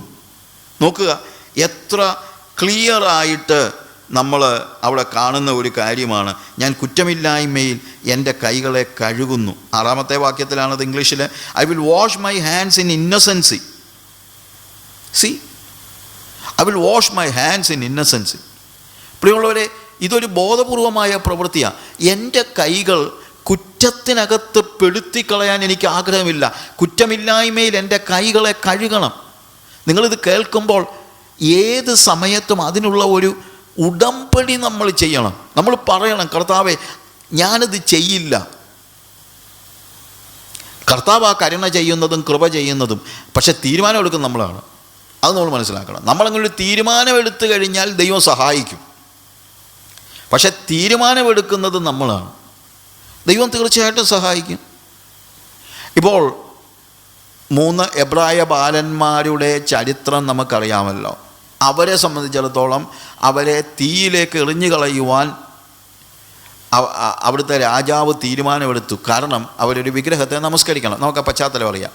പക്ഷെ അവർ പറഞ്ഞത്, ഞങ്ങളുടെ ദൈവത്തിന് ഞങ്ങളെ വിടുവിപ്പാൻ കഴിയും, ഇനി അതല്ല, വിടുവിക്കുക എന്നുള്ളതല്ല ദൈവം ചെയ്യുന്നത്, ഇനി ഞങ്ങൾ തീയിലെറിയപ്പെടേണ്ടി വന്നാലും, വിടുതലുണ്ടായാലും ഇല്ലെങ്കിലും, നീ നിർത്തിയിരിക്കുന്ന വിഗ്രഹത്തെ ഞങ്ങൾ നമസ്കരിക്കുകയില്ല. അത് തീരുമാനമാണ്, ഡിസിഷൻ. അതൊരു തീരുമാനമാണ്. അങ്ങനൊരു തീരുമാനം എടുക്കുമ്പോൾ ദൈവം തീർച്ചയായിട്ടും നിങ്ങളെ സഹായിക്കും. തീരുമാനമെടുക്കാനല്ല സഹായിക്കുന്നത്, തീരുമാനമെടുത്ത് കഴിയുമ്പോൾ ആ സാഹചര്യങ്ങളിലൂടെ അവരെ തീയിലെറിഞ്ഞു, പക്ഷേ അവരെ തീയിൽ നിന്ന് കർത്താവ് വിടുവിക്കുന്നു. ഇതുപോലെ അത് ഒരു പരീക്ഷയുടെ കാര്യമാണ് നമ്മൾ പറയാമല്ലോ. പക്ഷേ പ്രലോഭനങ്ങളുടെ കാര്യവും ഇതുതന്നെയാണ്. I will not defile myself എന്ന് ദാനിയേൽ പറയുന്നു. ഞാൻ എന്നെ തന്നെ അശുദ്ധമാക്കുകയില്ല. രാജാവ് കുടിക്കുന്ന വീഞ്ഞുകൊണ്ടും അവൻ്റെ മേശമേലുള്ള ഭക്ഷണം കൊണ്ടും ഞാൻ എന്നെ തന്നെ അശുദ്ധമാക്കുകയില്ല എന്ന് ദാനിയേൽ റിസോൾവ്ഡ് ഹിംസെൽഫ്. ദാനിയേൽ ഉറപ്പിച്ചു. നമ്മുടെ തീരുമാനങ്ങൾ എന്ന് പറയുന്നത് നമ്മൾ എടുക്കേണ്ട കാര്യമാണ്. എൻ്റെ അവയവങ്ങളെ ഞാൻ പാപത്തിന് വിട്ടുകൊടുക്കുകയില്ല എന്നുള്ള വലിയ ഒരു തീരുമാനം നമ്മൾ എടുത്താലേ പറ്റൂ. അത് കർത്താവ് സഹായിക്കും. ഇതിൻ്റെ അർത്ഥം അങ്ങനെ തീരുമാനമെടുത്ത ആരുടെ ജീവിതത്തിൽ ഒരു പാളിച്ചയും ഒരിക്കലും ഉണ്ടായിട്ടില്ല എന്നൊന്നുമല്ല. ചിലപ്പോൾ പാളിച്ച ഉണ്ടായിരുന്നിരിക്കാം. അങ്ങനെ പലരുടെ ജീവിതത്തിലും പല പാളിച്ചകളും ഉണ്ടായിട്ടുണ്ട്. പക്ഷേ അതിൽ നിന്ന് ദൈവം മടക്കി വരുത്തും, മടങ്ങി വരവുമുണ്ട്. അല്ലെ, ഭയങ്കര സ്ട്രോങ് ആയിട്ടുള്ള തീരുമാനമല്ലേ പത്രോസ് എടുത്തത്? നിങ്ങളൊന്ന് ആലോചിച്ച് നോക്കിക്കേ. പത്രോസ് എന്താ പറഞ്ഞത്? എൻ്റെ ജീവനെ ത്യജിക്കേണ്ടി വന്നാലും ഞാൻ നിന്നെ തള്ളി പറയല. പക്ഷെ അവൻ തള്ളി പറഞ്ഞു. ഒരു കാര്യം മനസ്സിലാക്കണം, അവൻ പറഞ്ഞപ്പോൾ ആത്മാർത്ഥതയോടെ പറഞ്ഞതാ, അല്ലാതെ പറ്റുകയാണെങ്കിലെന്ന് പറഞ്ഞതൊന്നുമല്ല. പത്രോസ് യേശുവിനോട് എൻ്റെ ജീവനെ ത്യജിക്കേണ്ടി വന്നാലും ഞാൻ നിന്നെ തള്ളിപ്പറയില്ലെന്ന് പറഞ്ഞത് 100% ഹൃദയത്തിൻ്റെ ഉള്ളിൽ നിന്നാണ്. പക്ഷെ അവന് പിടിച്ചു നിൽക്കാൻ പറ്റിയില്ല എന്നുള്ളത് ശരിയാണ്. അതുകൊണ്ടെന്താ, ആ തീരുമാനം പറഞ്ഞ് അവനെ പാപത്തിൽ അഥവാ ആ തീരുമാനത്തിൽ നിൽക്കാൻ കഴിയാതെ അവൻ വീണു പോയിട്ടും കർത്താവ് അവനെ യഥാസ്ഥാനപ്പെടുത്തി. അതാണ് നമ്മൾ മനസ്സിലാക്കേണ്ടത്. നിയമം, നമ്മുടെ അവയവങ്ങളുമായി നമ്മളൊരു നിയമം ചെയ്യണം. പാളിച്ച വരരുത്. എന്നാൽ ഏതെങ്കിലും ഒരു സന്ദർഭത്തിൽ അങ്ങനെ ഉണ്ടായാൽ ദൈവം നമ്മളെ മടക്കി വരുത്തും. പക്ഷെ ഉടമ്പടി ചെയ്യണം. എൻ്റെ അവയവങ്ങളുമായി ഞാനൊരു ഉടമ്പടി ചെയ്യണം. എൻ്റെ കണ്ണുമായി ഞാനൊരു ഉടമ്പടി ചെയ്യണം. ഞാനൊരു കന്യകയെ അഥവാ ദുർമോഹത്തിൽ ഞാൻ വീണു പോവുകയില്ല എന്നൊരു തീരുമാനമെടുക്കണം. എൻ്റെ കൈകളെ കുറ്റമില്ലായ്മയിൽ കഴുകണം. നമ്മൾ 44-ാം സങ്കീർത്തനം വായിക്കുമ്പോൾ അവിടെ കാലുകളുടെ കാര്യം പറയുന്നത്, അതിൻ്റെ 44-ന്റെ 19-ാമത്തെ വാക്യത്തിൽ നമ്മൾ കാണുന്നത്, ഞങ്ങളുടെ ഹൃദയം പിന്തിരിയുകയോ ഞങ്ങളുടെ കാലടികൾ നിൻ്റെ വഴി വിട്ടുമാറുകയോ ചെയ്തിട്ടില്ല. നമ്മൾ പറയും ഇയാളൊരു പരീക്ഷനാ, ഞങ്ങളുടെ കാലടികൾ നിൻ്റെ വഴി വിട്ട് പിന്മാറുകയോ ചെയ്തിട്ടില്ല എന്നൊക്കെ പറയാമോ ബ്രദറെ? അങ്ങനെയൊക്കെ പറയുന്നത് അഹങ്കാരമല്ലേ ബ്രദറെ? എനിക്കറിയത്തില്ല ഇത് അഹങ്കാരമാണോ ഇല്ലയോ എന്ന്. പക്ഷേ അവരുടെ ജീവിതത്തിൽ അവരെടുത്ത തീരുമാനമാണ്, എൻ്റെ കാലടികൾ നിൻ്റെ വഴി വിട്ടുമാറുകയില്ല, എൻ്റെ ഹൃദയം പിന്തിരിയുകയില്ല. ഡിസിഷൻ മേക്കിംഗ് തീർച്ചയായും, പ്രത്യേകിച്ച് നമ്മുടെ അവയവങ്ങളുമായിട്ടുള്ള ബന്ധത്തിൽ ഒരു തീരുമാനം, ഉടമ്പടി അനിവാര്യമാണെന്നാണ് നമുക്ക് മനസ്സിലാക്കാൻ കഴിയുന്നത്. നമ്മുടെ അവയവങ്ങൾക്ക് മാനുഷിക നിലയിൽ എന്നാണ് ഞാൻ പറയുന്നത്. അതായത് നമ്മൾ ഒരു വീണ്ടും ജനനാനുഭവം വരുന്നതിന് മുമ്പ് നമ്മുടെ ശരീരം നമ്മുടെ ജഡത്തിന് അധീനമായിരുന്നു എന്ന് നിങ്ങൾക്കറിയാം. വേദത്തിൻ്റെ പല ഭാഗങ്ങൾ അങ്ങനെ അതിനെക്കുറിച്ച് നമ്മൾ പറയുന്നുണ്ട്. നമ്മളുടെ മനസ്സ് റിഫൈൻഡ് അല്ലെങ്കിൽ നാച്ചുറലി നമ്മുടെ അവയവങ്ങൾക്ക് മാനുഷിക നിലയിൽ മോഹങ്ങളോട് ഈൽഡ് ചെയ്യാനുള്ള ഒരു ടെൻഡൻസി ഉണ്ട്. പിശാചിൻ്റെ ഏറ്റവും വലിയ തന്ത്രം എന്ന് പറയുന്നത് നമ്മൾ മോഹങ്ങൾ വിതറുക എന്നുള്ളതാണ്. പിശാച് മോഹങ്ങൾ കൊണ്ടുവരുന്നു. ആ മോഹങ്ങളിൽ വീഴാനുള്ള വഴിയും അവൻ പറഞ്ഞു തരും. പക്ഷേ നമ്മൾ ആ പിശാചിൻ്റെ പ്രലോഭനങ്ങളിൽ വീണു പോകാതെ നമ്മൾ നമ്മളെ തന്നെ സൂക്ഷിക്കണം. അതായത് നേരത്തെ വീണ്ടെടുക്കപ്പെടുന്നതിന് മുമ്പ് നമ്മൾ പൂർണ്ണമായും അവൻ്റെ അധീനതയുടെ കീഴിലായിരുന്നു. നമ്മൾ രക്ഷിക്കപ്പെട്ട് കഴിയുമ്പോഴത്തേക്ക് പിശാച് നമ്മളെ അങ്ങ് വിട്ടുപോകത്തില്ല. അവൻ പിന്നെയും പുറകെ വരും. അതവൻ്റെ പ്രത്യേകതയാണ്. അപ്പോൾ ആ പ്രലോഭനങ്ങൾ ഓരോ പ്രാവശ്യം വരുമ്പോഴും, പ്രലോഭനം ഒരിക്കലും ഇല്ലാതെയാകത്തില്ല. എന്നും പ്രലോഭനങ്ങളുണ്ട്. പല വിധത്തിലുള്ള പ്രലോഭനങ്ങൾ പലപ്പോഴും നമുക്കുണ്ടാകുന്നത് സ്വാഭാവികമായ ഒരു കാര്യമാണ്.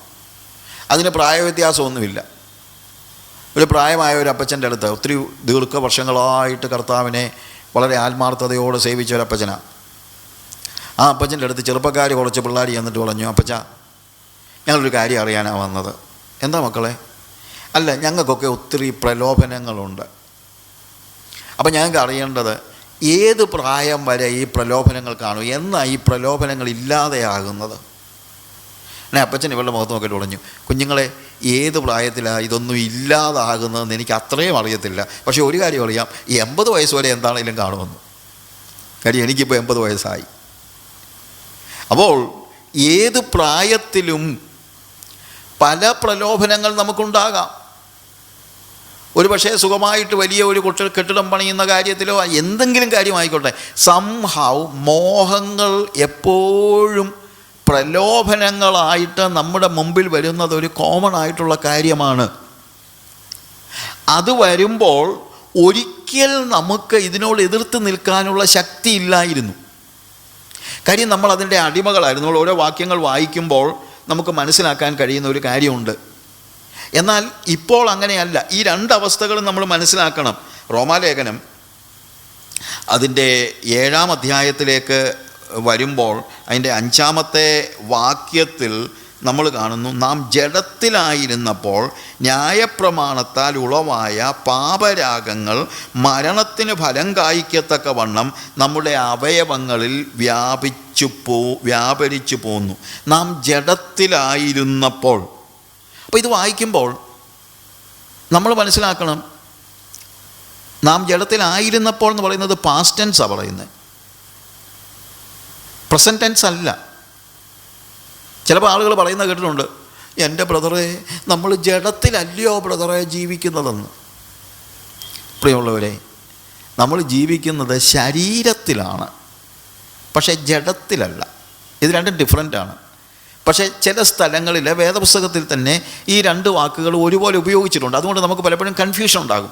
ശരീരത്തിന് പകരമായി ജഡം, ആത്മാവ് ഒരുക്കമുള്ളത്, ജഡമോ ബലഹീനം എന്നൊക്കെ പറയുമ്പോൾ, അല്ലെങ്കിൽ ഓരോ ഭാഗം വായിക്കുമ്പോഴും നമ്മൾ കൺഫ്യൂസ്ഡാണ്. ഇതിനകത്ത് എന്താണ്? ചിലപ്പം എൻ്റെ ജഡത്തിൽ എനിക്കൊരു ശൂലം തന്നിരിക്കുന്നു എന്നൊക്കെ പറയുമ്പോഴത്തേക്ക് ശരീരം എന്നതിന് ജഡം എന്ന വാക്ക് പലയിടത്തും ഉപയോഗിച്ചിട്ടുണ്ട്. എങ്കിലും ആ കോണ്ടെക്സ്റ്റ് വെച്ച് നമ്മൾ മനസ്സിലാക്കാൻ കഴിയുന്നത് ഇത് രണ്ടാണ്.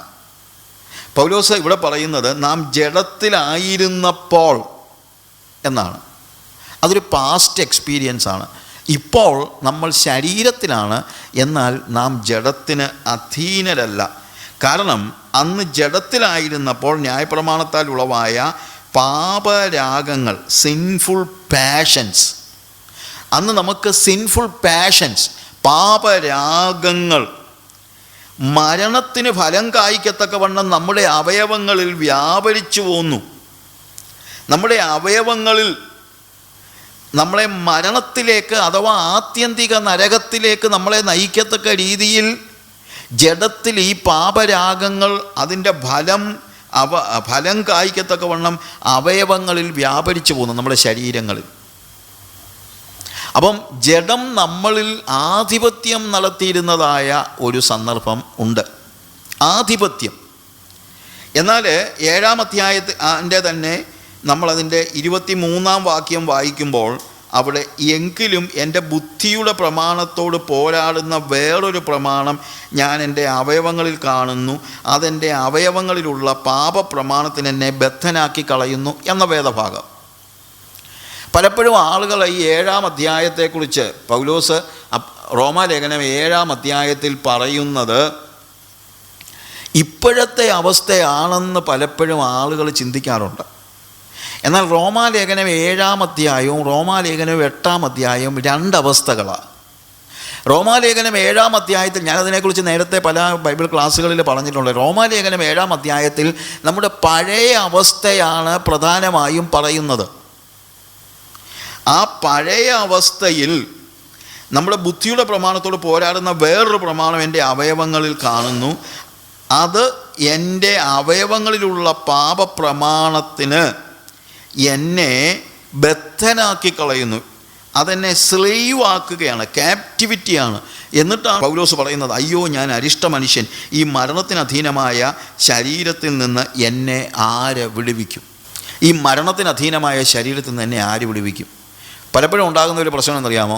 ചിലപ്പോൾ ആളുകൾ എന്നോട് തന്നെ പലരും പറഞ്ഞിട്ടുണ്ട്, എൻ്റെ ബ്രദറെ പൗലോസ് പോലും പറഞ്ഞുകൊണ്ടിരുന്നത് എന്താ, അയ്യോ ഞാൻ അരിഷ്ട മനുഷ്യൻ, പിന്നെ നമ്മളൊക്കെ ആരാ ബ്രദറെ? ഈ പാപത്തിന് അധീനമായ ശരീരത്തിൽ നമ്മളെ ആര് വിടുവിക്കും? എന്നാൽ ഇത് പൗലോസിൻ്റെ പ്രസൻറ്റ് സ്റ്റേജ് അല്ല, പഴയ സ്റ്റേജാണ്. അടുത്ത വാക്യം എന്താ കാണുന്നത്? 25-ാമത്തെ വാക്യത്തിൽ, നമ്മുടെ കർത്താവായ യേശുക്രിസ്തു മുഖാന്തരം ഞാൻ ദൈവത്തിന് സ്തോത്രം ചെയ്യുന്നു. എന്താ അതിൻ്റെ അർത്ഥം? ഈ പാപത്തിന് അധീനമായ, മരണത്തിന് അധീനമായ എൻ്റെ അടിമത്തത്തിൽ നിന്ന് ആര് വിടുവിക്കുമെന്നാണ് ചോദിച്ചത്? യേശുക്രിസ്തു വിടുവിക്കും. നമ്മുടെ കർത്താവായ യേശുക്രിസ്തു മുഖാന്തരം ഞാൻ ദൈവത്തിന് സ്തോത്രം ചെയ്യുന്നു. അങ്ങനെ യേശു ഭൂമിയിലേക്ക് വന്നപ്പോൾ നമ്മുടെ പാപങ്ങളെ മോചിക്കുക മാത്രമല്ല, നമ്മുടെ പാപത്തിൻ്റെ അടിമത്തത്തിൽ നിന്ന് നമുക്ക് വിമോചനവും തന്നിരിക്കുന്നു. അത് നമ്മൾ മനസ്സിലാക്കണം. 8-ാം അധ്യായം വരുമ്പോഴത്തേക്ക് അതിൻ്റെ അടുത്ത സ്റ്റേജാണ്. അതുകൊണ്ട് ഇപ്പോൾ ക്രിസ്തുവേശുവിലുള്ളവർക്ക് ഒരു ശിക്ഷാവിധിയുമില്ല, ജീവൻ്റെ ആത്മാവിൻ്റെ പ്രമാണം. അപ്പോൾ ഒരു പുതിയ പ്രമാണം വന്നു. നേരത്തെ പാപപ്രമാണമായിരുന്നു എൻ്റെ ഉള്ളിലുള്ളത്. ഇത് വളരെ വിശാലമായി നമ്മൾ പഠിക്കേണ്ട ഒരു സബ്ജക്റ്റാണ്. എപ്പോഴെങ്കിലും നമ്മൾ പഠിക്കാം. ഈ വിഷയവുമായിട്ട് ബന്ധപ്പെടുത്തി അധികം ഞാൻ അങ്ങോട്ട് കയറിപ്പോകുന്നില്ല. ജീവൻ്റെ ആത്മാവിൻ്റെ പ്രമാണം എനിക്ക് പാപത്തിൻ്റെയും മരണത്തിൻ്റെയും പ്രമാണത്തിൽ നിന്ന് ക്രിസ്തുയേശുവിൽ സ്വാതന്ത്ര്യം വരുത്തിയിരിക്കുന്നു. അതാണ് ഇപ്പോഴത്തെ സ്റ്റേജ്.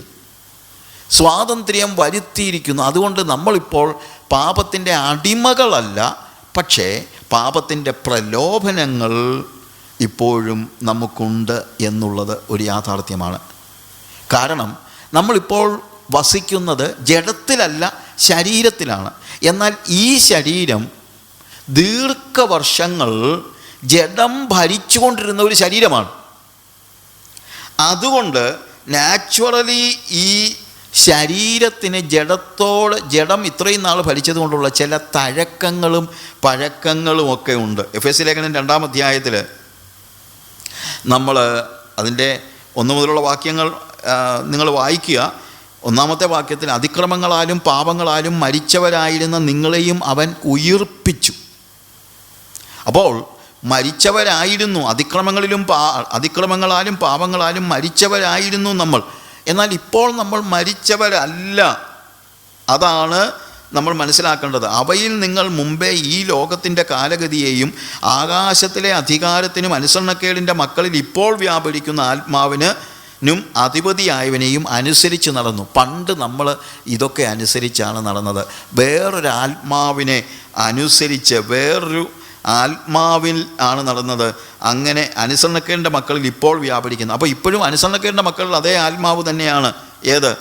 ആകാശത്തിലെ അധികാരത്തിനും അനുസരണക്കേടിൻ്റെ മക്കളിൽ ഇപ്പോൾ വ്യാപരിക്കുന്ന ആത്മാവിനെയും അനുസരിച്ച് നടന്നു. എന്നാൽ നമ്മൾ പണ്ട് 3-ാമത്തെ വാക്യത്തിലും അവരുടെ ഇടയിൽ നാം എല്ലാവരും മുമ്പേ നമ്മുടെ ജഡമോഹങ്ങളിൽ നടന്നും ജഡത്തിനും മനോവികാരങ്ങൾക്കും ഇഷ്ടമായത് ചെയ്തും കൊണ്ട് മറ്റുള്ളവരെ പോലെ പ്രകൃതിയാൽ കോപത്തിൻ്റെ മക്കളായിരുന്നു.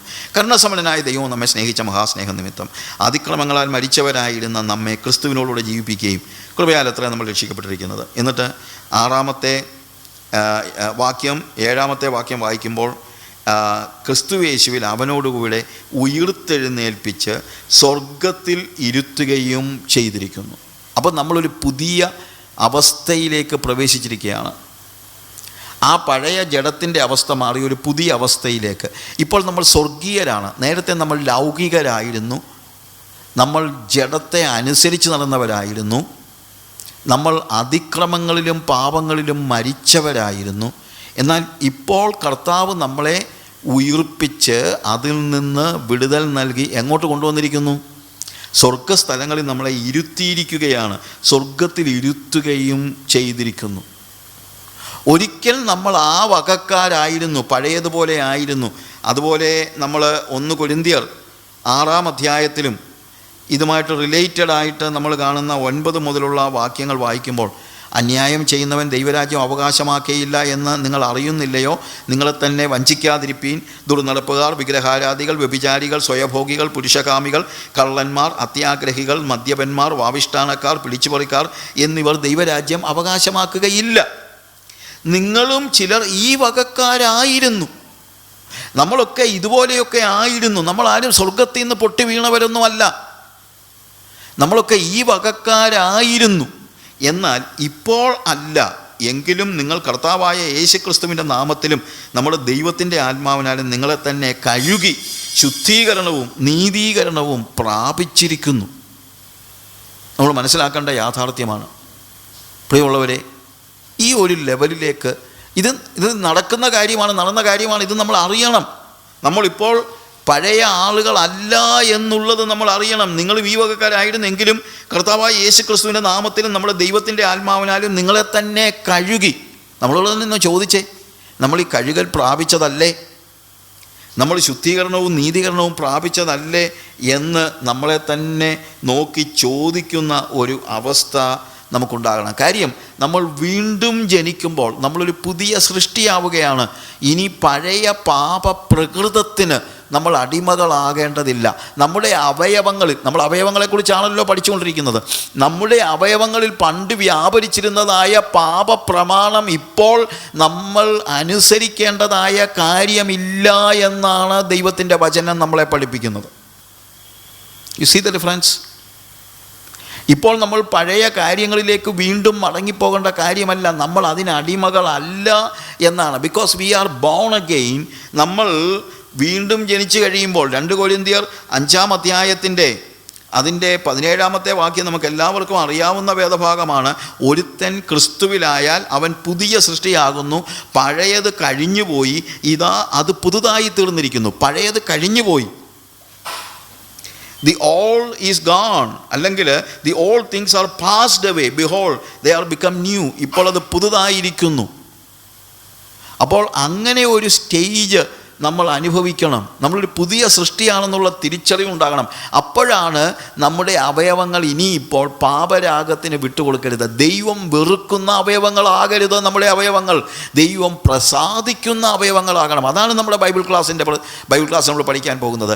ദൈവം വെറുക്കുന്ന അവയവങ്ങളെ ദൈവം പ്രസാദിക്കുന്ന അവയവങ്ങളാക്കി നമ്മൾ രൂപാന്തരപ്പെടുത്തേണ്ടത് ആവശ്യമാണ്. കാര്യം ഒരുവൻ ക്രിസ്തുവിലായാൽ അവൻ പുതിയ സൃഷ്ടിയാണ്. ആ ക്രിസ്തു നമ്മുടെ ഉള്ളിൽ വസിക്കാൻ തുടങ്ങിയാൽ, 1 കൊരിന്ത്യരുടെ തന്നെ 6-ാമത്തെ അധ്യായത്തിൽ നമ്മൾ വായിക്കുമ്പോൾ അതിൻ്റെ 15-ാമത്തെ വാക്യത്തിൽ, നിങ്ങളുടെ ശരീരങ്ങൾ ക്രിസ്തുവിൻ്റെ അവയവങ്ങളാകുന്നുവെന്ന് അറിയുന്നില്ലയോ? ക്രിസ്തുവിൻ്റെ അവയവങ്ങളെ എടുത്ത് വേശ്യയുടെ അവയവങ്ങളാക്കാമോ? ഒരു നാളും അരുത്. അവിടെ എന്താ നമ്മൾ കാണുന്നത്? നമ്മുടെ അവയവങ്ങൾ ക്രിസ്തുവിൻ്റെ അവയവങ്ങളായിട്ട് മാറുകയാണ്. നമ്മുടെ ശരീരം ക്രിസ്തുവിന് കൊടുത്തു കഴിയുമ്പോൾ, നമ്മൾ വീണ്ടും ജനിച്ചു കഴിയുമ്പോൾ, നമ്മളൊരു പുതിയ സൃഷ്ടിയായി തീരുമ്പോൾ, ഇനിയിപ്പോൾ നമ്മുടെ അവയവങ്ങൾ പഴയതുപോലെ അല്ല. നമ്മുടെ അവയവങ്ങൾ നമ്മൾ കർത്താവിന് കൊടുത്തു കഴിഞ്ഞാൽ പിന്നെ എൻ്റെ അവയവങ്ങൾ കർത്താവിൻ്റെ അവയവങ്ങളാണ്. നിങ്ങളുടെ ശരീരങ്ങൾ ക്രിസ്തുവിൻ്റെ അവയവങ്ങളാകുന്നുവെന്ന് നിങ്ങൾ അറിയുന്നില്ലയോ? എൻ്റെ ശരീരം കർത്താവിൻ്റെയാണ്. കർത്താവിന് ഇഷ്ടമുള്ളത് ചെയ്യുവാനുള്ളതല്ല നമ്മൾ എന്ന് നമ്മൾ മനസ്സിലാക്കണം. അതേ അധ്യായത്തിൽ തന്നെ 1 കൊരിന്ത്യർ 6-ാം അധ്യായത്തിൽ താഴോട്ട് വായിക്കുമ്പോൾ 19-ാമത്തെ വാക്യം മുതൽ വായിക്കുമ്പോൾ, ദൈവത്തിൻ്റെ ദാനമായി നിങ്ങളിലിരിക്കുന്ന പരിശുദ്ധാത്മാവിൻ്റെ മന്ദിരമാകുന്ന നിങ്ങളുടെ ശരീരമെന്നും നിങ്ങളെ വിലയ്ക്ക് വാങ്ങിയിരിക്കയാൽ നിങ്ങൾ താങ്ങൾക്കുള്ളവരല്ല എന്നും അറിയുന്നില്ലയോ? പ്രിയമുള്ളവരെ, ഞാൻ ദൈവത്തിൻ്റെ വകയാണെങ്കിൽ എൻ്റെ കൈയും ദൈവത്തിൻ്റെ വകയാണ്. My hands belongs to Jesus. My eyes belongs to Jesus. My tongue belongs to Jesus. My ears belongs to Jesus. എൻ്റെ അവയവങ്ങളെല്ലാം ഇനി ഞാൻ എനിക്കുള്ളവനല്ല, നിങ്ങൾ താങ്ങൾക്കുള്ളവർ അല്ല എന്ന്. കാര്യം എന്നെ വിലയ്ക്ക് വാങ്ങിയിരിക്കുകയാണ്, ഞാൻ എനിക്കുള്ളവനല്ല എന്നുള്ള ഒരു തിരിച്ചറിവ്. അപ്പോൾ പിന്നെ എൻ്റെ അവയവങ്ങളെ എനിക്കിഷ്ടമുള്ളതുപോലെ ഉപയോഗിക്കുവാനോ മോഹങ്ങൾക്ക് വിട്ടുകൊടുക്കുവാനോ കഴിയുകയില്ല. പകരം എൻ്റെ ശരീരം കർത്താവിൻ്റെ ആയി കഴിഞ്ഞാൽ പിന്നെ എനിക്കുള്ള ചുമതല 20-ാമത്തെ വാക്യത്തിൽ, ആകയാൽ നിങ്ങളുടെ ശരീരം കൊണ്ട് ദൈവത്തെ മഹത്വപ്പെടുത്തുവിൻ. ഇപ്പം ഞാനെന്താ പറയുന്നത് അറിയാമോ? ലോർഡ്, കർത്താവേ, എൻ്റെ കൈകൾ എൻ്റെ അല്ല. അതെപ്പോഴും നമ്മൾ പറയണം. ആദ്യമൊക്കെ പറഞ്ഞുകൊണ്ടേ ഇരിക്കണം. കാര്യം ഇല്ലെങ്കിൽ നമ്മൾ ഓർക്കത്തില്ല. നമ്മൾ ചിന്തിക്കും ഇത് എൻ്റെ, എനിക്കിഷ്ടമുള്ളത് ചെയ്യാൻ പറ്റുമെന്ന്. എൻ്റെ കണ്ണൊക്കെ ആവശ്യമില്ലാത്തിടത്തേക്ക് പോകുമ്പോൾ, ആവശ്യമില്ലാത്ത ടെലിവിഷൻ പ്രോഗ്രാമിലേക്കും ആവശ്യമില്ലാത്ത വാട്സാപ്പ് മെസ്സേജസിലേക്കും ആവശ്യമില്ലാത്ത യൂട്യൂബ് ചാനലിലേക്കും ഒക്കെ പോയിക്കൊണ്ടിരിക്കുമ്പോൾ പെട്ടെന്ന് പറയണം, അയ്യോ, ഈ എൻ്റെ കണ്ണ് എൻ്റെ അല്ലല്ലോ, കർത്താവേ, നീ എന്നെ വിലയ്ക്ക് വാങ്ങിച്ചതാണല്ലോ, എനിക്കിത് കാണാൻ പറ്റില്ലല്ലോ എന്ന് പറയണം. എൻ്റെ കൈകൾ മറ്റുള്ളവരെ താങ്ങുവാനും തലോടുവാനുമാണ്. എൻ്റെ ശരീരം കൊണ്ട് ഞാൻ ദൈവത്തെ മഹത്വപ്പെടുത്തണം. എൻ്റെ കണ്ണുകൾ ദൈവത്തെ മഹത്വപ്പെടുത്തണം, എൻ്റെ കൈകൾ ദൈവത്തെ മഹത്വപ്പെടുത്തണം, എൻ്റെ നാവ് ദൈവത്തെ മഹത്വപ്പെടുത്തണം, എൻ്റെ കാലുകൾ ദൈവത്തെ മഹത്വപ്പെടുത്തണം. ദൈവത്തിന് മഹത്വം ഉണ്ടാക്കുന്ന അവയവങ്ങളാക്കി എൻ്റെ അവയവങ്ങൾ മാറേണ്ടത് എപ്പോഴും അനിവാര്യം. അതിന് ഞാൻ എപ്പോഴും പറഞ്ഞുകൊണ്ടിരിക്കണം, ഞാൻ എൻ്റെ വകയല്ല എന്നുള്ളത്. അതുകൊണ്ടാണ് ഞാനത് പറഞ്ഞത്. അത് ഇടയ്ക്കിടയ്ക്ക് പറഞ്ഞുകൊണ്ടിരുന്നാലേ പറ്റുള്ളൂ. കാര്യം നമ്മൾ ചിലപ്പോൾ അങ്ങ് ചിന്തിക്കും, I can do anything what I want to do. എൻ്റെ മോഹങ്ങൾക്ക് എൻ്റെ കണ്ണുകളെ വിട്ടുകൊടുക്കരുത്, എൻ്റെ മോഹങ്ങൾക്ക് എൻ്റെ കൈകളെ വിട്ടുകൊടുക്കരുത്. ഉടമ്പടി ചെയ്യണം. ഉടമ്പടി ചെയ്യുമ്പോൾ പറയണം, my hands doesn't belong to me, it belongs to you O Jesus. നമ്മൾ അങ്ങനെ വരുമ്പോൾ നമ്മൾ പാപത്തിന് മരിച്ചവരായിരിക്കും. റോമാലേഖനത്തിൽ നമ്മൾ 6-ാം അധ്യായത്തിൽ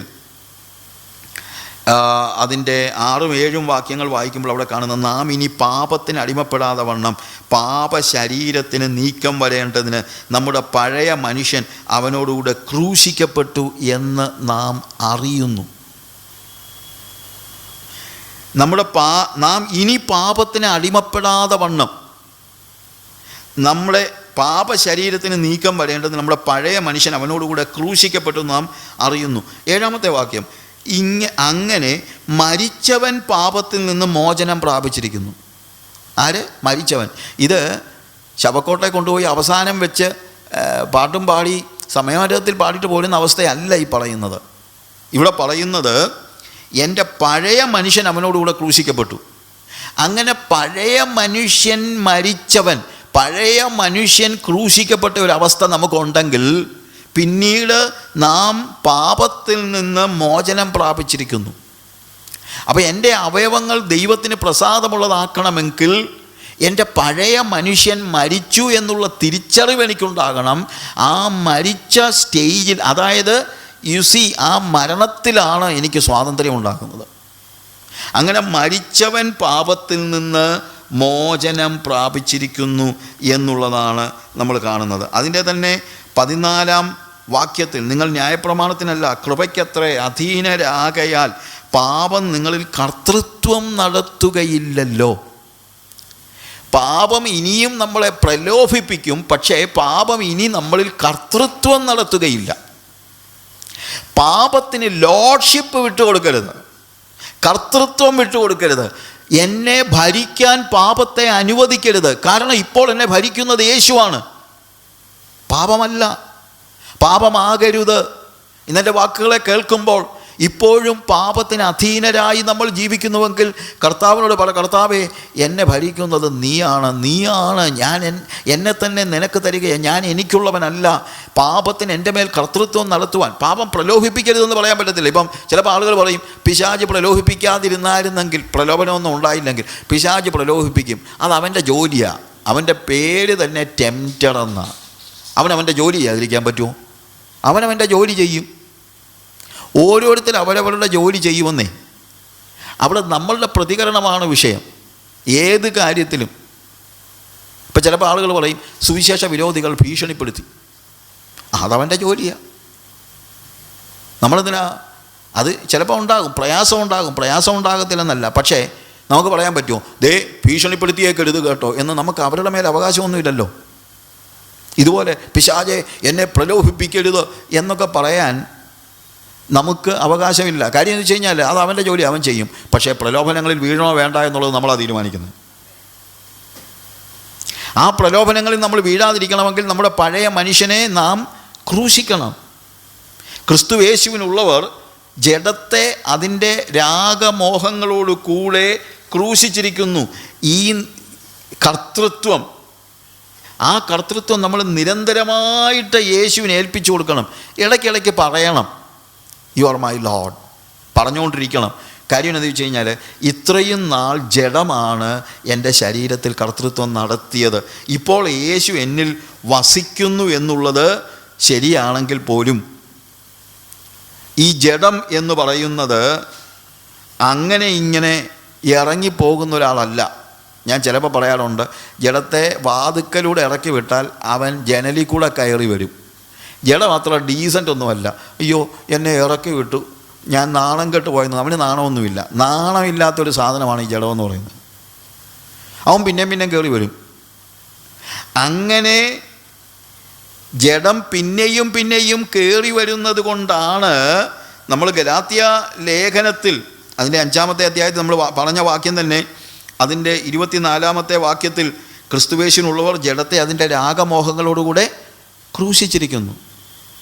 ഈ ക്രൂശീകരണത്തിൻ്റെ ഒരു പ്രത്യേകതയുണ്ട്. ക്രൂശ്, നമ്മളിപ്പം ഒരാളെ പെട്ടെന്ന് കൊല്ലണമെങ്കിൽ വെടിവെച്ച് കൊന്നാൽ മതി, അവൻ പെട്ടെന്ന് അങ്ങ് മരിക്കും. അല്ലെങ്കിൽ വിഷം കൊടുത്താലും പെട്ടെന്ന് വലിച്ചെന്നിരിക്കും. പക്ഷേ ഈ ക്രൂശിൻ്റെ പ്രത്യേകത ടേക്സ് എ ടൈം, മരിക്കാൻ ഇച്ചിരി സമയമെടുക്കും. അപ്പോൾ ഇറക്കി വിട്ടാൽ പോരാ, ക്രൂശിൽ കയറ്റണം, ക്രൂശിക്കണം. ഇനി ക്രൂശിച്ചാൽ പോലും ഉണ്ടല്ലോ, അവൻ ചിലപ്പോൾ കയ്യുമൊക്കെ പറിച്ചുകൊണ്ട് വരും. അന്നേരം ഒരാണിയുടെ വെച്ച് പിന്നെ അടിക്കണം. അതുകൊണ്ടാണ് ലൂക്കോസിൻ്റെ സുവിശേഷത്തിൽ കർത്താവ് ഒരുവൻ എന്നെ അനുഗമിക്കുവാൻ ഇച്ഛിച്ചാൽ എന്ന് പറയുന്ന വേദഭാഗത്ത് ക്രൂശ് എടുക്കണമെന്ന് പറയുമ്പോൾ, നാൾത്തോറും തൻ്റെ ക്രൂശ് എടുത്ത് എന്നെ അനുഗമിക്കാത്തവനും എൻ്റെ ശിഷ്യനായിരിക്കാൻ കഴിയുകയില്ല.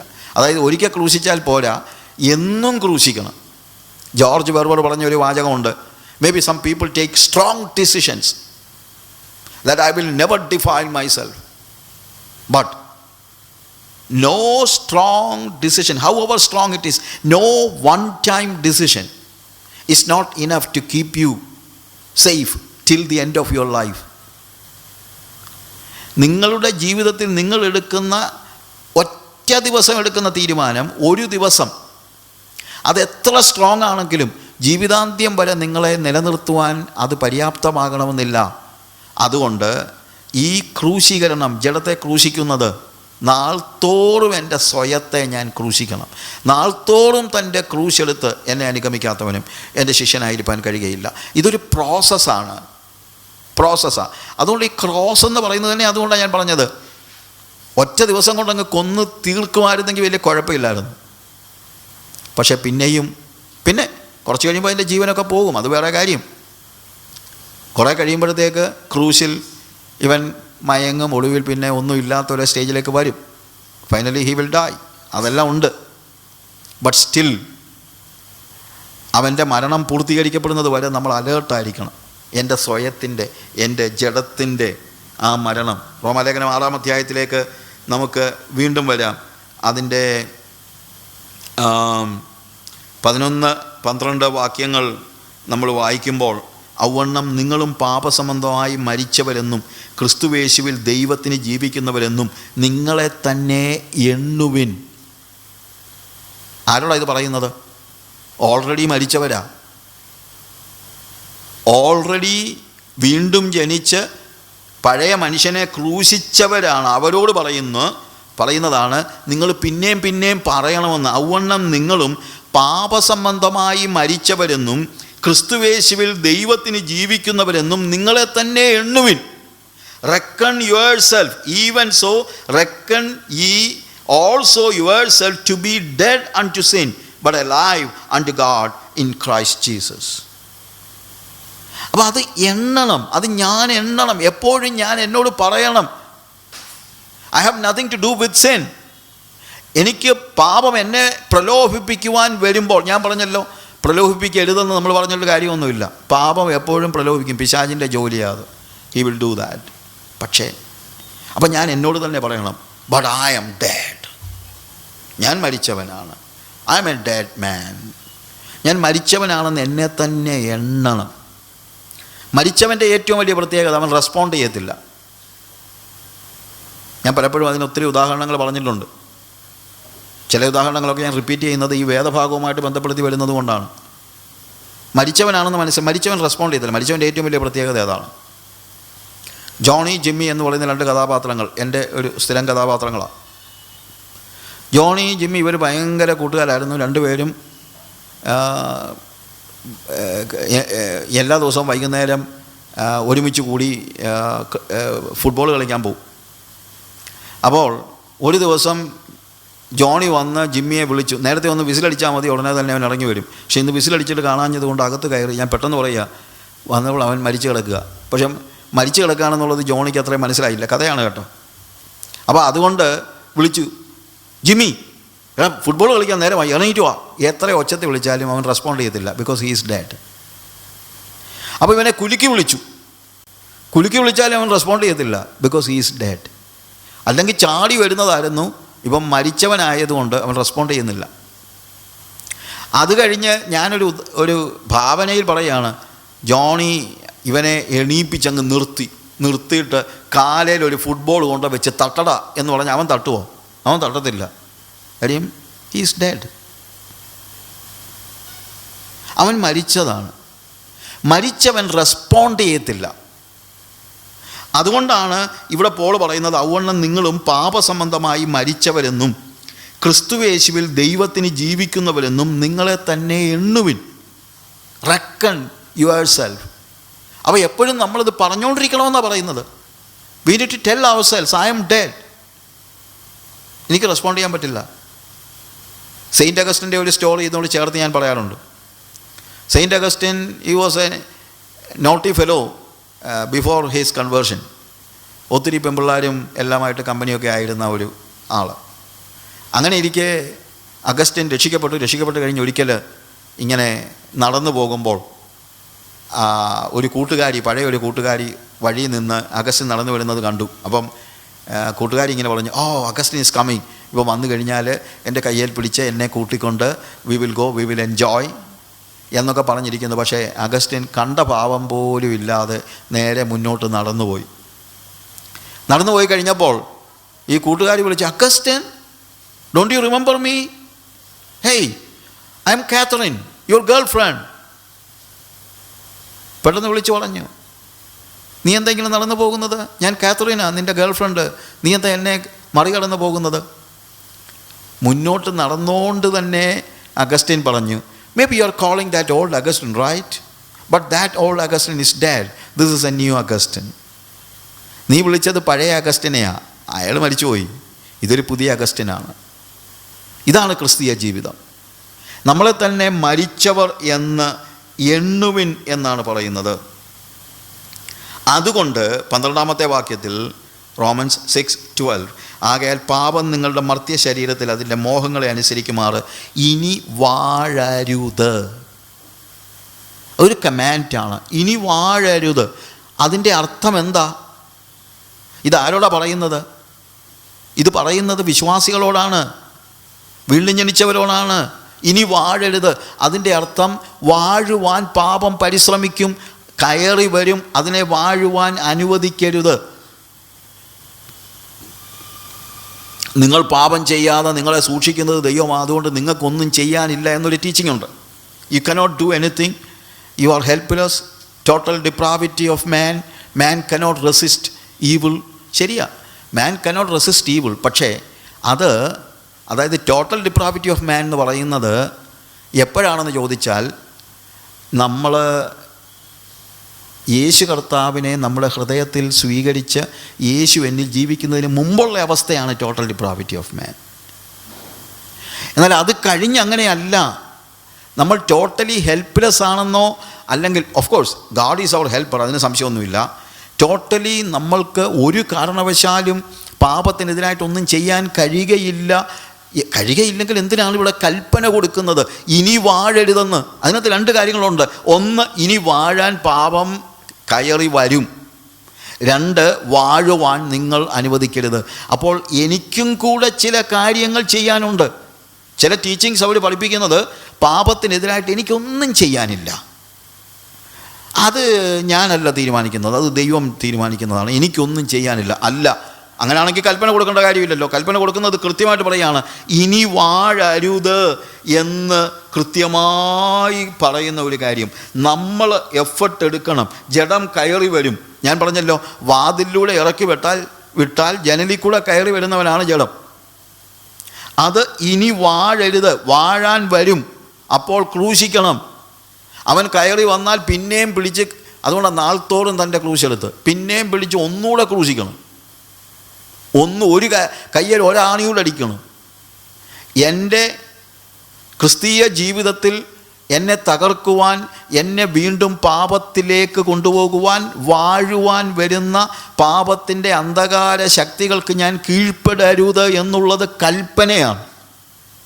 It is A command. അല്ലാതെ എനിക്കൊന്നും ചെയ്യാനില്ല എന്നുള്ളതല്ല. നമുക്ക് ചില കാര്യങ്ങൾ ചെയ്യാനുണ്ട് എന്ന് തന്നെ നമ്മൾ മനസ്സിലാക്കണം. കൊലോസ്യ ലേഖനത്തിലാണെങ്കിലും അതിൻ്റെ 3-ാമത്തെ അധ്യായം നമ്മൾ വായിക്കുമ്പോൾ അതിൻ്റെ 5-ാമത്തെ വാക്യത്തിൽ, ആകയാൽ ദുർനടപ്പ്, അശുദ്ധി, അതിരാഗം, ദുർമോഹം, വിഗ്രഹാരാധന, അത്യാഗ്രഹം, ഇങ്ങനെ ഭൂമിയിലുള്ള നിങ്ങളുടെ അവയവങ്ങളെ മരിപ്പിപ്പീൻ. അപ്പോൾ എനിക്കൊന്നും ചെയ്യാനില്ലെന്നല്ലല്ലോ. അത് മരിച്ചിരിക്കുന്നു എന്നല്ല പറയുന്നത്. ആണോ? നിങ്ങളുടെ അവയവങ്ങളെല്ലാം ഓൾറെഡി മരിച്ചു, ഇനിയിപ്പം നിങ്ങളതിനെക്കുറിച്ച് വിഷമിക്കേണ്ടെന്നല്ല. മരിപ്പിപ്പീൻ, കാരണം പിന്നെയും കയറി വരും എന്നുള്ളതാണ്. ഈ ശരീരത്തിൻ്റെ ചില ഇൻക്ലിനേഷൻസ് ഉണ്ട്, ചില തഴക്കങ്ങളുണ്ട്. കാര്യം ഇത്രയും നാൾ ജഡത്തെ അനുസരിച്ച് നടന്നതുകൊണ്ട് ചിലപ്പം നമ്മുടെ ശരീരം, ജഡമല്ല ഞാൻ പറയുന്നത്, ജഡം ആകെപ്പാടെ പോക്കാം, പക്ഷെ നമ്മുടെ ശരീരം ന്യൂട്രലാണ്. ശരീരത്തെ ജഡം ഭരിച്ചുകൊണ്ടിരുന്ന കാലയളവിൽ ജഡം ഇതിനെ അടിമപ്പെടുത്തി ചില തഴക്കങ്ങളിലൂടെ കൊണ്ടുപോയിട്ടുണ്ട്. അത് പിന്നെയും അതിനകത്ത് നമ്മൾ വീണ് പോകാനുള്ള പോസിബിലിറ്റി കൂടുതലാണ്. ഞാനൊരു ഉദാഹരണമായിട്ട് ഒരു കാളവണ്ടിക്കാരൻ്റെ ഉദാഹരണം, ഇത് ഉദാഹരണമൊക്കെ പലയിടത്തും പറഞ്ഞിട്ടുള്ളതാണ്. കാളവണ്ടിക്കാരൻ, ഒരു കാളവണ്ടിക്കാരൻ, അതായത് ഈ പണ്ട് ഗ്രാമത്തിലുണ്ടല്ലോ, സാധനങ്ങളൊക്കെ ചന്തയിൽ കൊണ്ടുപോകും, എന്നിട്ട് ചന്തയിൽ നിന്ന് സാധനങ്ങൾ വാങ്ങിച്ച് തിരിച്ചു കൊണ്ട് കൊടുക്കുക, മറ്റുള്ള കടകളിൽ കൊടുക്കുക. അങ്ങനെ കാളവണ്ടി സർവീസ് നടത്തുന്ന ഒരു വ്യക്തി, അയാൾ ഒരു ഭയങ്കര കള്ളുകൂടിയനാണ്. എല്ലാ ദിവസവും ചന്തയിൽ പോയി സാധനങ്ങളൊക്കെ വിറ്റ് പൈസയൊക്കെ കിട്ടി തിരിച്ചു വരുമ്പോൾ ഒരു കള്ള് ഷാപ്പുണ്ട്. ആ തിരിച്ചു വരുന്ന വഴിയിലൊരു കള്ള് ഷാപ്പുണ്ട്. ആ കള്ള് ഷാപ്പിൻ്റെ മുമ്പിലാകുമ്പോൾ അവിടെ വണ്ടി നിർത്തും, ഇറങ്ങി മദ്യപിക്കും. പിന്നെ 1 മണിക്കൂർ 1.5 മണിക്കൂറൊക്കെ കഴിഞ്ഞിട്ടേ കയറി വരത്തുള്ളൂ. അതുവരെ കാള അവിടെ നിന്നോളും. കാളയ്ക്ക് കാര്യം മനസ്സിലായതുകൊണ്ട് ഇപ്പോൾ കാള അത് ട്യൂൺഡായി. അപ്പോൾ അതുകൊണ്ട് അവിടെ വരുമ്പം കാള ഓട്ടോമാറ്റിക്കായിട്ട് അവിടെ നിൽക്കും, ഇയാൾ ഇറങ്ങി കുടിക്കും, എന്നിട്ട് തിരിച്ചു വരും. അങ്ങനെ ഇരിക്കുക ഇയാൾ ഈ കാളയും വണ്ടിയും എല്ലാം കൂടെ വിറ്റത് മറ്റൊരാൾക്കാണ്. അയാളൊരു നല്ല മനുഷ്യനാണ്, അയാൾ കള്ളുമൊന്നും കുടിക്കുന്നൊന്നുമില്ല. അപ്പോൾ അയാൾ പിറ്റേ ഈ കാളയെ വാങ്ങിച്ചിട്ട് നേരെ ചന്തയിൽ സാധനം വിൽക്കാൻ പോയിട്ട് തിരിച്ച് വരുന്ന വഴിക്ക് കള്ള് ഷാപ്പിൻ്റെ മുമ്പിൽ വന്നപ്പോൾ കാള അവിടെ നിന്നു. കാള അവിടെ നിൽക്കുക. എന്നിട്ട് ഇയാൾക്ക് മനസ്സിലാകുന്നില്ല എന്തിനാണ് കാള അവിടെ നിൽക്കുന്നതെന്ന്. കാര്യം യജമാനൻ മാറിയെന്നുള്ളത് അത്രയും പെട്ടെന്ന് അങ്ങോട്ട് ഈ കാളയുടെ മനസ്സിൽ വന്നില്ല.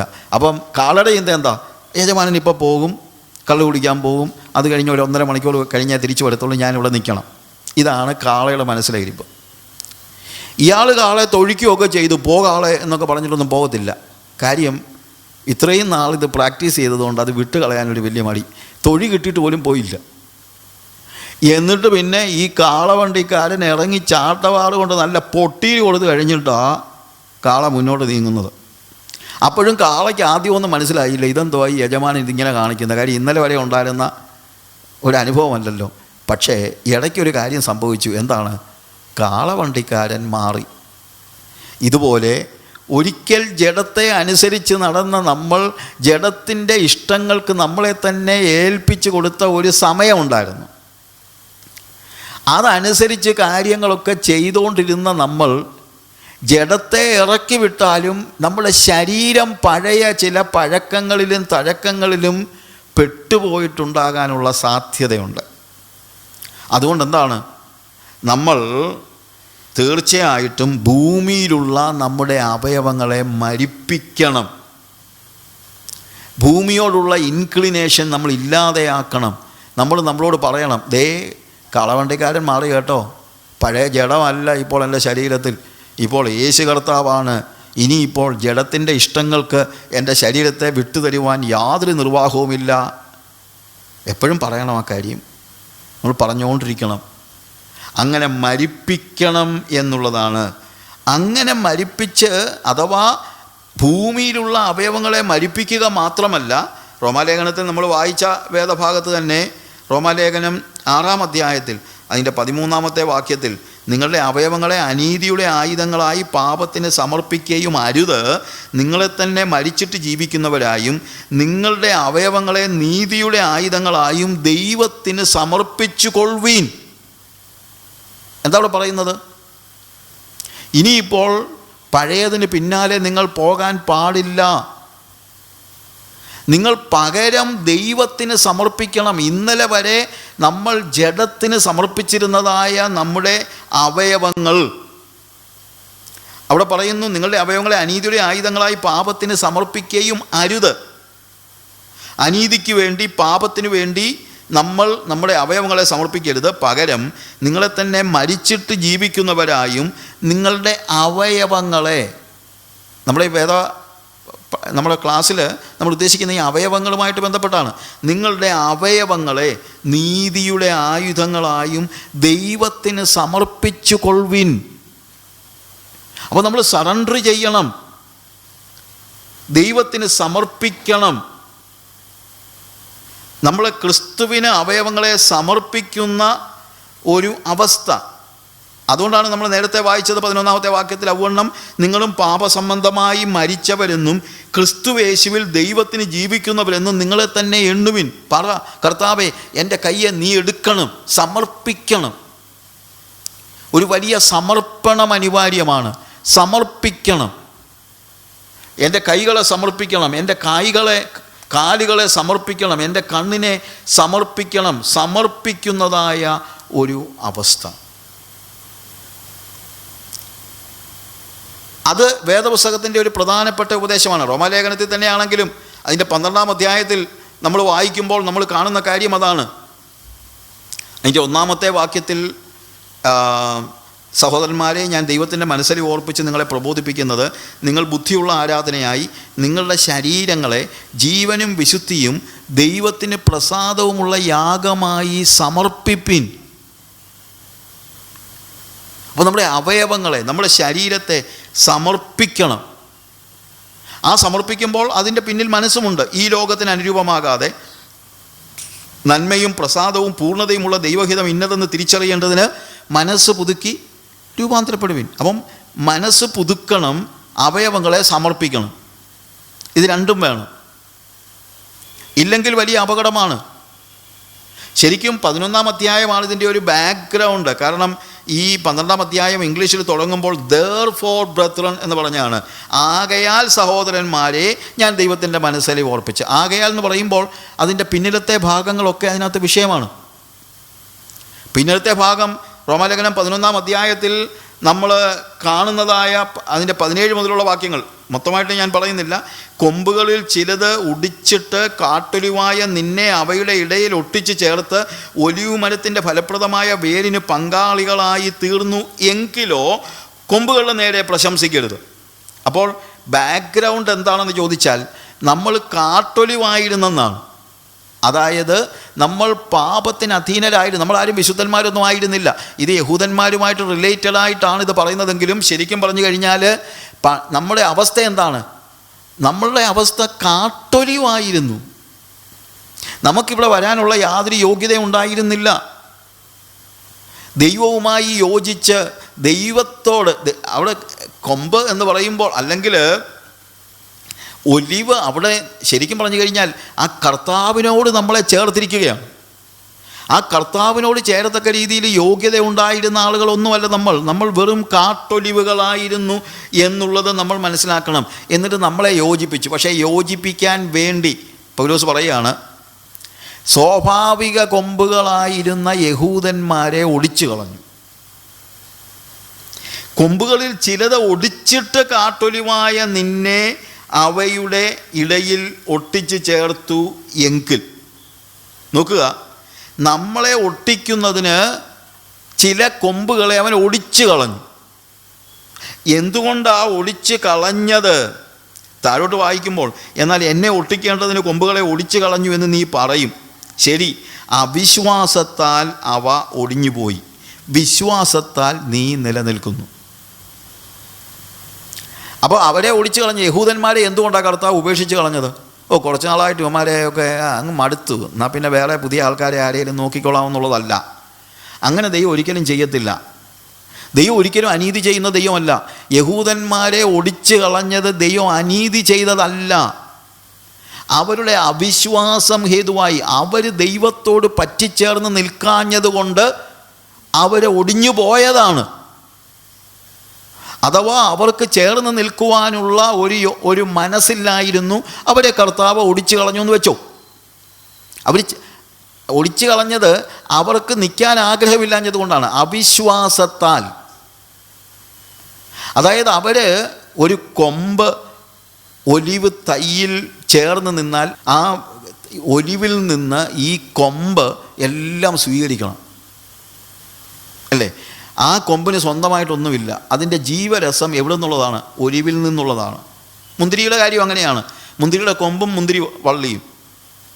മുന്തിരിയുടെ കൊമ്പിന് സ്വന്തമായിട്ടൊന്നുമില്ല. മുന്തിരിയിൽ നിന്നാണ് കൊമ്പെല്ലാം സ്വീകരിക്കുന്നത്.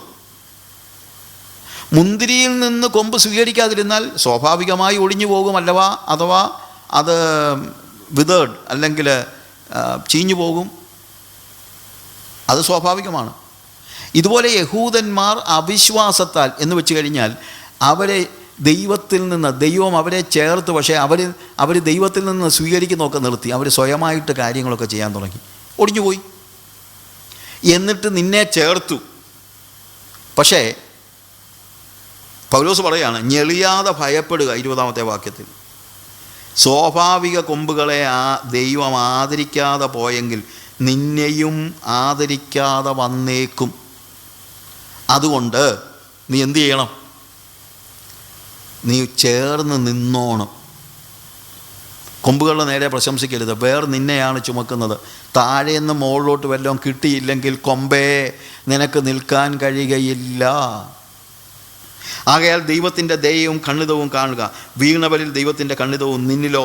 ദയയിൽ നിലനിന്നാൽ ദയം തന്നെ, അല്ലെങ്കിൽ നീയും ഛേദിക്കപ്പെടും.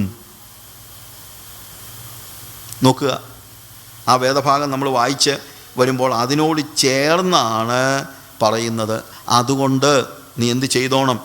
ദൈവത്തിൻ്റെ മനസ്സലിവ് ഓർപ്പിച്ച് ഞാൻ നിങ്ങളെ പ്രബോധിപ്പിക്കുന്നത്, നിങ്ങൾ ബുദ്ധിയുള്ള ആരാധനയായി നിങ്ങളുടെ ശരീരങ്ങളെ ജീവനും വിശുദ്ധിയും ദൈവത്തിന് പ്രസാദവുമുള്ള യാഗമായി സമർപ്പിക്കുവിൻ.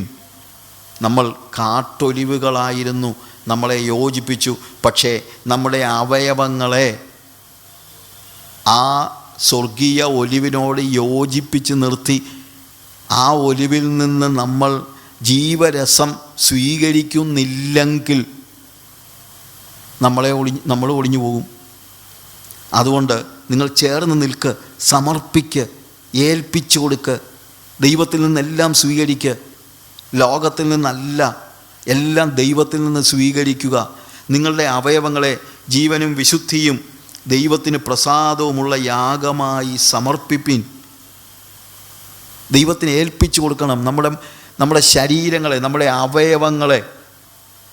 മനസ്സ് പുതുക്കണം, ശരീരത്തെ സമർപ്പിക്കണമെന്ന് ഞാൻ പറഞ്ഞല്ലോ. ശരീരത്തെ യാഗമാക്കണം. കാരണം ഉടമസ്ഥാവകാശം ദൈവത്തിനാണ്.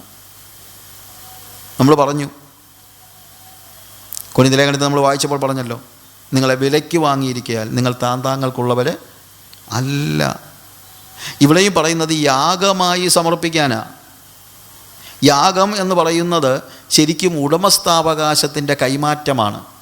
പഴയ നിയമത്തിൽ ഒരാട്ടിൻകുട്ടിയെ യാഗമർപ്പിക്കുമ്പോൾ യാഗമർപ്പിക്കുന്ന ആൾ പറയുന്നത്, ഇന്നലെ വരെ ഈ ആട്ടിൻകുട്ടി എൻ്റെ ആയിരുന്നു കർത്താവേ, എന്നാൽ ഇപ്പോൾ ഇത് നിൻ്റെയാണ്, ഇതിൻ്റെ ഉടമസ്ഥാവകാശം ഞാൻ നിനക്ക് തരുന്നു. എന്നാൽ ആട്ടിൻകുട്ടി അല്ല വിഷയം. ആട്ടിൻകുട്ടി എൻ്റെ പ്രതിനിധിയാണ്. അപ്പം ഞാൻ പറയുകയാണ്, ദൈവമേ, ഇന്നലെ വരെ ഞാൻ എൻ്റെ ആയിരുന്നു, ഞാൻ എനിക്കിഷ്ടമുള്ളതൊക്കെ ചെയ്തു, എൻ്റെ അവയവങ്ങൾ എനിക്കിഷ്ടമുള്ളതായിരുന്നു, ഞാൻ ചെയ്തു. എന്നാൽ ഇപ്പോൾ ഞാൻ എൻ്റെ അവയവങ്ങളെ നിനക്ക് തരികയാണ്. സമർപ്പിക്കുക. അവയവങ്ങളെ കർത്താവിന് സമർപ്പിക്കുക. അതിനു വേണ്ടി നമ്മൾ മനസ്സ് പുതുക്കേണ്ടത് ആവശ്യമാണ്. കാരണം മനസ്സാണ് അവയവങ്ങളിലേക്ക് ഇറങ്ങിച്ചെല്ലുന്നത്. മനസ്സ് ഫോർമാറ്റ് ചെയ്യണം. നമ്മുടെ അവയവങ്ങൾ പൊതുവെ ന്യൂട്രലാണ്. എൻ്റെ കൈയും കാലും സ്വയമായിട്ടൊന്നും ചെയ്യുന്നില്ല. എനിക്ക് വേണ്ടത് എൻ്റെ കയ്യെ കൊണ്ട്, എൻ്റെ കാലിനെ കൊണ്ട്, എൻ്റെ കണ്ണിനെ കൊണ്ട് ചെയ്യിക്കുകയാണ്. മനസ്സിൻ്റെ ആജ്ഞകളാണ് ശരീരം നിർവഹിക്കുന്നത്. പണ്ടൊരു ചെറുക്കൻ, ഒരു പയ്യൻ അവൻ്റെ കൂട്ടുകാരനെ അടിച്ചപ്പം അവൻ പെട്ടെന്ന് ചോദിച്ചു, എന്തിനാണ് എന്നെ അടിച്ചത്? അവനെ പറഞ്ഞു, ഞാൻ അടിച്ചില്ല, പിന്നെ എൻ്റെ കൈയാണ് അടിച്ചതെന്ന്. അങ്ങനെ കൈക്ക് അടിക്കാൻ പറ്റുമോ? കൈക്ക് അടിക്കാൻ പറ്റില്ല. ഞാനാ അടിക്കുന്നത്, പക്ഷേ ഉപയോഗിച്ചതെൻ്റെ കൈകളാണ്, അത്രയേ ഉള്ളൂ. എന്നതുപോലെ ഈ അവയവങ്ങളെ കർത്താവിന് സമർപ്പിപ്പീൻ എന്ന് പറയുമ്പോൾ അവയവങ്ങളുടെ ഉടമസ്ഥാവകാശം കർത്താവിന് കൊടുക്കുകയാണ്. പിന്നീട് എൻ്റെ അവയവങ്ങളെ കർത്താവിന് ഇഷ്ടമുള്ളതുപോലെ കർത്താവ് ഉപയോഗിക്കുകയാണ്. അങ്ങനെ കർത്താവ് ഉപയോഗിക്കണമെങ്കിൽ, അല്ലെങ്കിൽ അതിനെ ഏൽപ്പിച്ചു കൊടുക്കണമെങ്കിൽ, അതിനു മുമ്പ് എൻ്റെ മനസ്സ് കാര്യം എൻ്റെ മനസ്സാണ് ആജ്ഞകൾ കൊടുക്കുന്നത്. എൻ്റെ മനസ്സ് ഞാൻ പുതുക്കി രൂപാന്തരപ്പെടേണ്ടത് ആവശ്യമാണ്. മനസ്സ് പുതുക്കണമെന്ന് പറയുമ്പോൾ അവിടെ ഉപയോഗിച്ചിരിക്കുന്ന ഒരു കാര്യം ഫോർമാറ്റ് ചെയ്യാൻ നമ്മൾ പറയുമല്ലോ. കമ്പ്യൂട്ടറൊക്കെ വൈറസ് കയറി കഴിഞ്ഞാൽ ഫോർമാറ്റ് ചെയ്യുകയാണ്. ഞാൻ സമർപ്പണമെന്നുള്ള മെസ്സേജിനകത്ത് ഇത് പറഞ്ഞിട്ടുണ്ട്. ഫോർമാറ്റ് ചെയ്യുകയാണ്. ഫോർമാറ്റ് ചെയ്യുമ്പോൾ നല്ലതും തീയതും എല്ലാം അങ്ങ് പോകും. അല്ലാതെ വൈറസിനെ മാത്രമായിട്ടല്ല ഫോർമാറ്റ് ചെയ്യുന്നത്. ഫോർമാറ്റ് ചെയ്യുമ്പോൾ ഇതുവരെ അല്ലെങ്കിൽ കമ്പ്യൂട്ടറിലുണ്ടായിരുന്ന മുഴുവൻ കാര്യങ്ങളും പോകുന്നു എന്നതുപോലെ ഇതുവരെ ലോകം എന്നിൽ വെച്ചിരുന്ന എല്ലാം അങ്ങ് പോകുകയാണ്. എന്നിട്ട് ദൈവം പുതുതായിട്ട് എഴുതണം.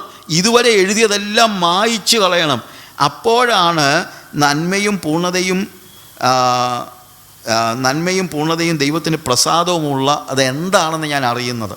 ദൈവത്തിന് പ്രസാദമുള്ളത് എന്താണെന്ന് അറിയണമെങ്കിൽ ദൈവം എൻ്റെ ഹൃദയത്തിൽ എഴുതണമെങ്കിൽ ഇപ്പോൾ എഴുതാൻ പറ്റുന്നില്ല. കാര്യം അങ്ങോട്ടും ഇങ്ങോട്ടും 100 കൂട്ടം കാര്യങ്ങൾ എഴുതി ഇതാകെപ്പാടെ കുളമാക്കി വെച്ചിരിക്കുകയാണ് നമ്മുടെ മനസ്സിൽ എന്തെല്ലാം ചിന്തകളാണ്. ലോകക്കാർ പറഞ്ഞത്, നമ്മുടെ ശരീരം പറയുന്നത്, നമ്മുടെ ചുറ്റുപാടുകൾ പറയുന്നത്, സമുദായം പറയുന്നത്, ഇതെല്ലാം കൂടെ മനസ്സിനകത്ത് അരച്ച് എല്ലാവരും എഴുതി വെച്ചിട്ട് പിന്നെ കർത്താവേ നിൻ്റെ ഹിതമൊന്ന് എഴുതണമെന്ന് പറഞ്ഞാൽ എവിടെ എഴുതും? എഴുതണമെങ്കിൽ ആദ്യം ഇതുവരെ ലോകം നമ്മളിൽ എഴുതിയതെല്ലാം ഫോർമാറ്റ് ചെയ്യണം.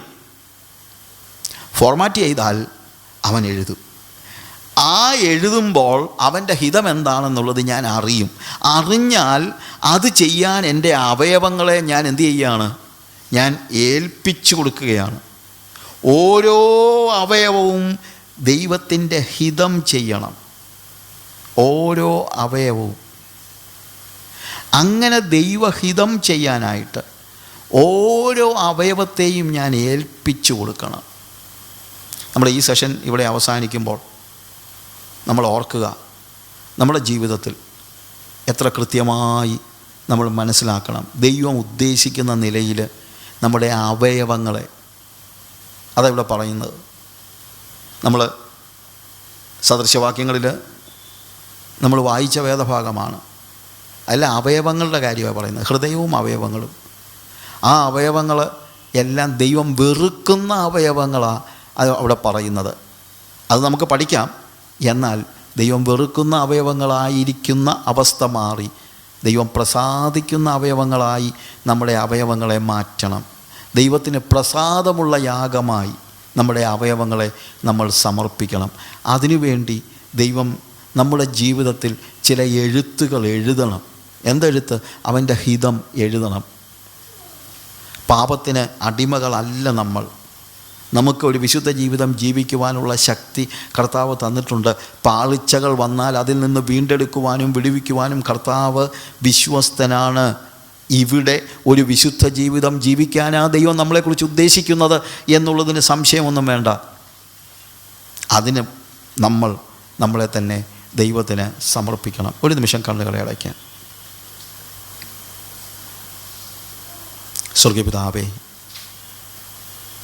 കർത്താവേ, നീ വെറുക്കുന്ന കാര്യങ്ങൾ, നീ ഇഷ്ടപ്പെടുന്ന കാര്യങ്ങൾ, നീ വെറുക്കുന്ന പല കാര്യങ്ങളും ഞങ്ങൾക്കിപ്പോഴുമുണ്ട്. ഞങ്ങളുടെ പല അവയവങ്ങളും ഈ ലോകത്തിൻ്റെ ചിന്താഗതികൾക്കനുസരിച്ച് അതിനെ ഈൽഡ് ചെയ്ത് മുന്നോട്ട് പോകുമ്പോൾ കർത്താവേ, ഒരു വ്യതിയാനം ഞങ്ങൾക്ക് തരണമേ, ഒരു വ്യത്യാസം തരണമേ കർത്താവേ.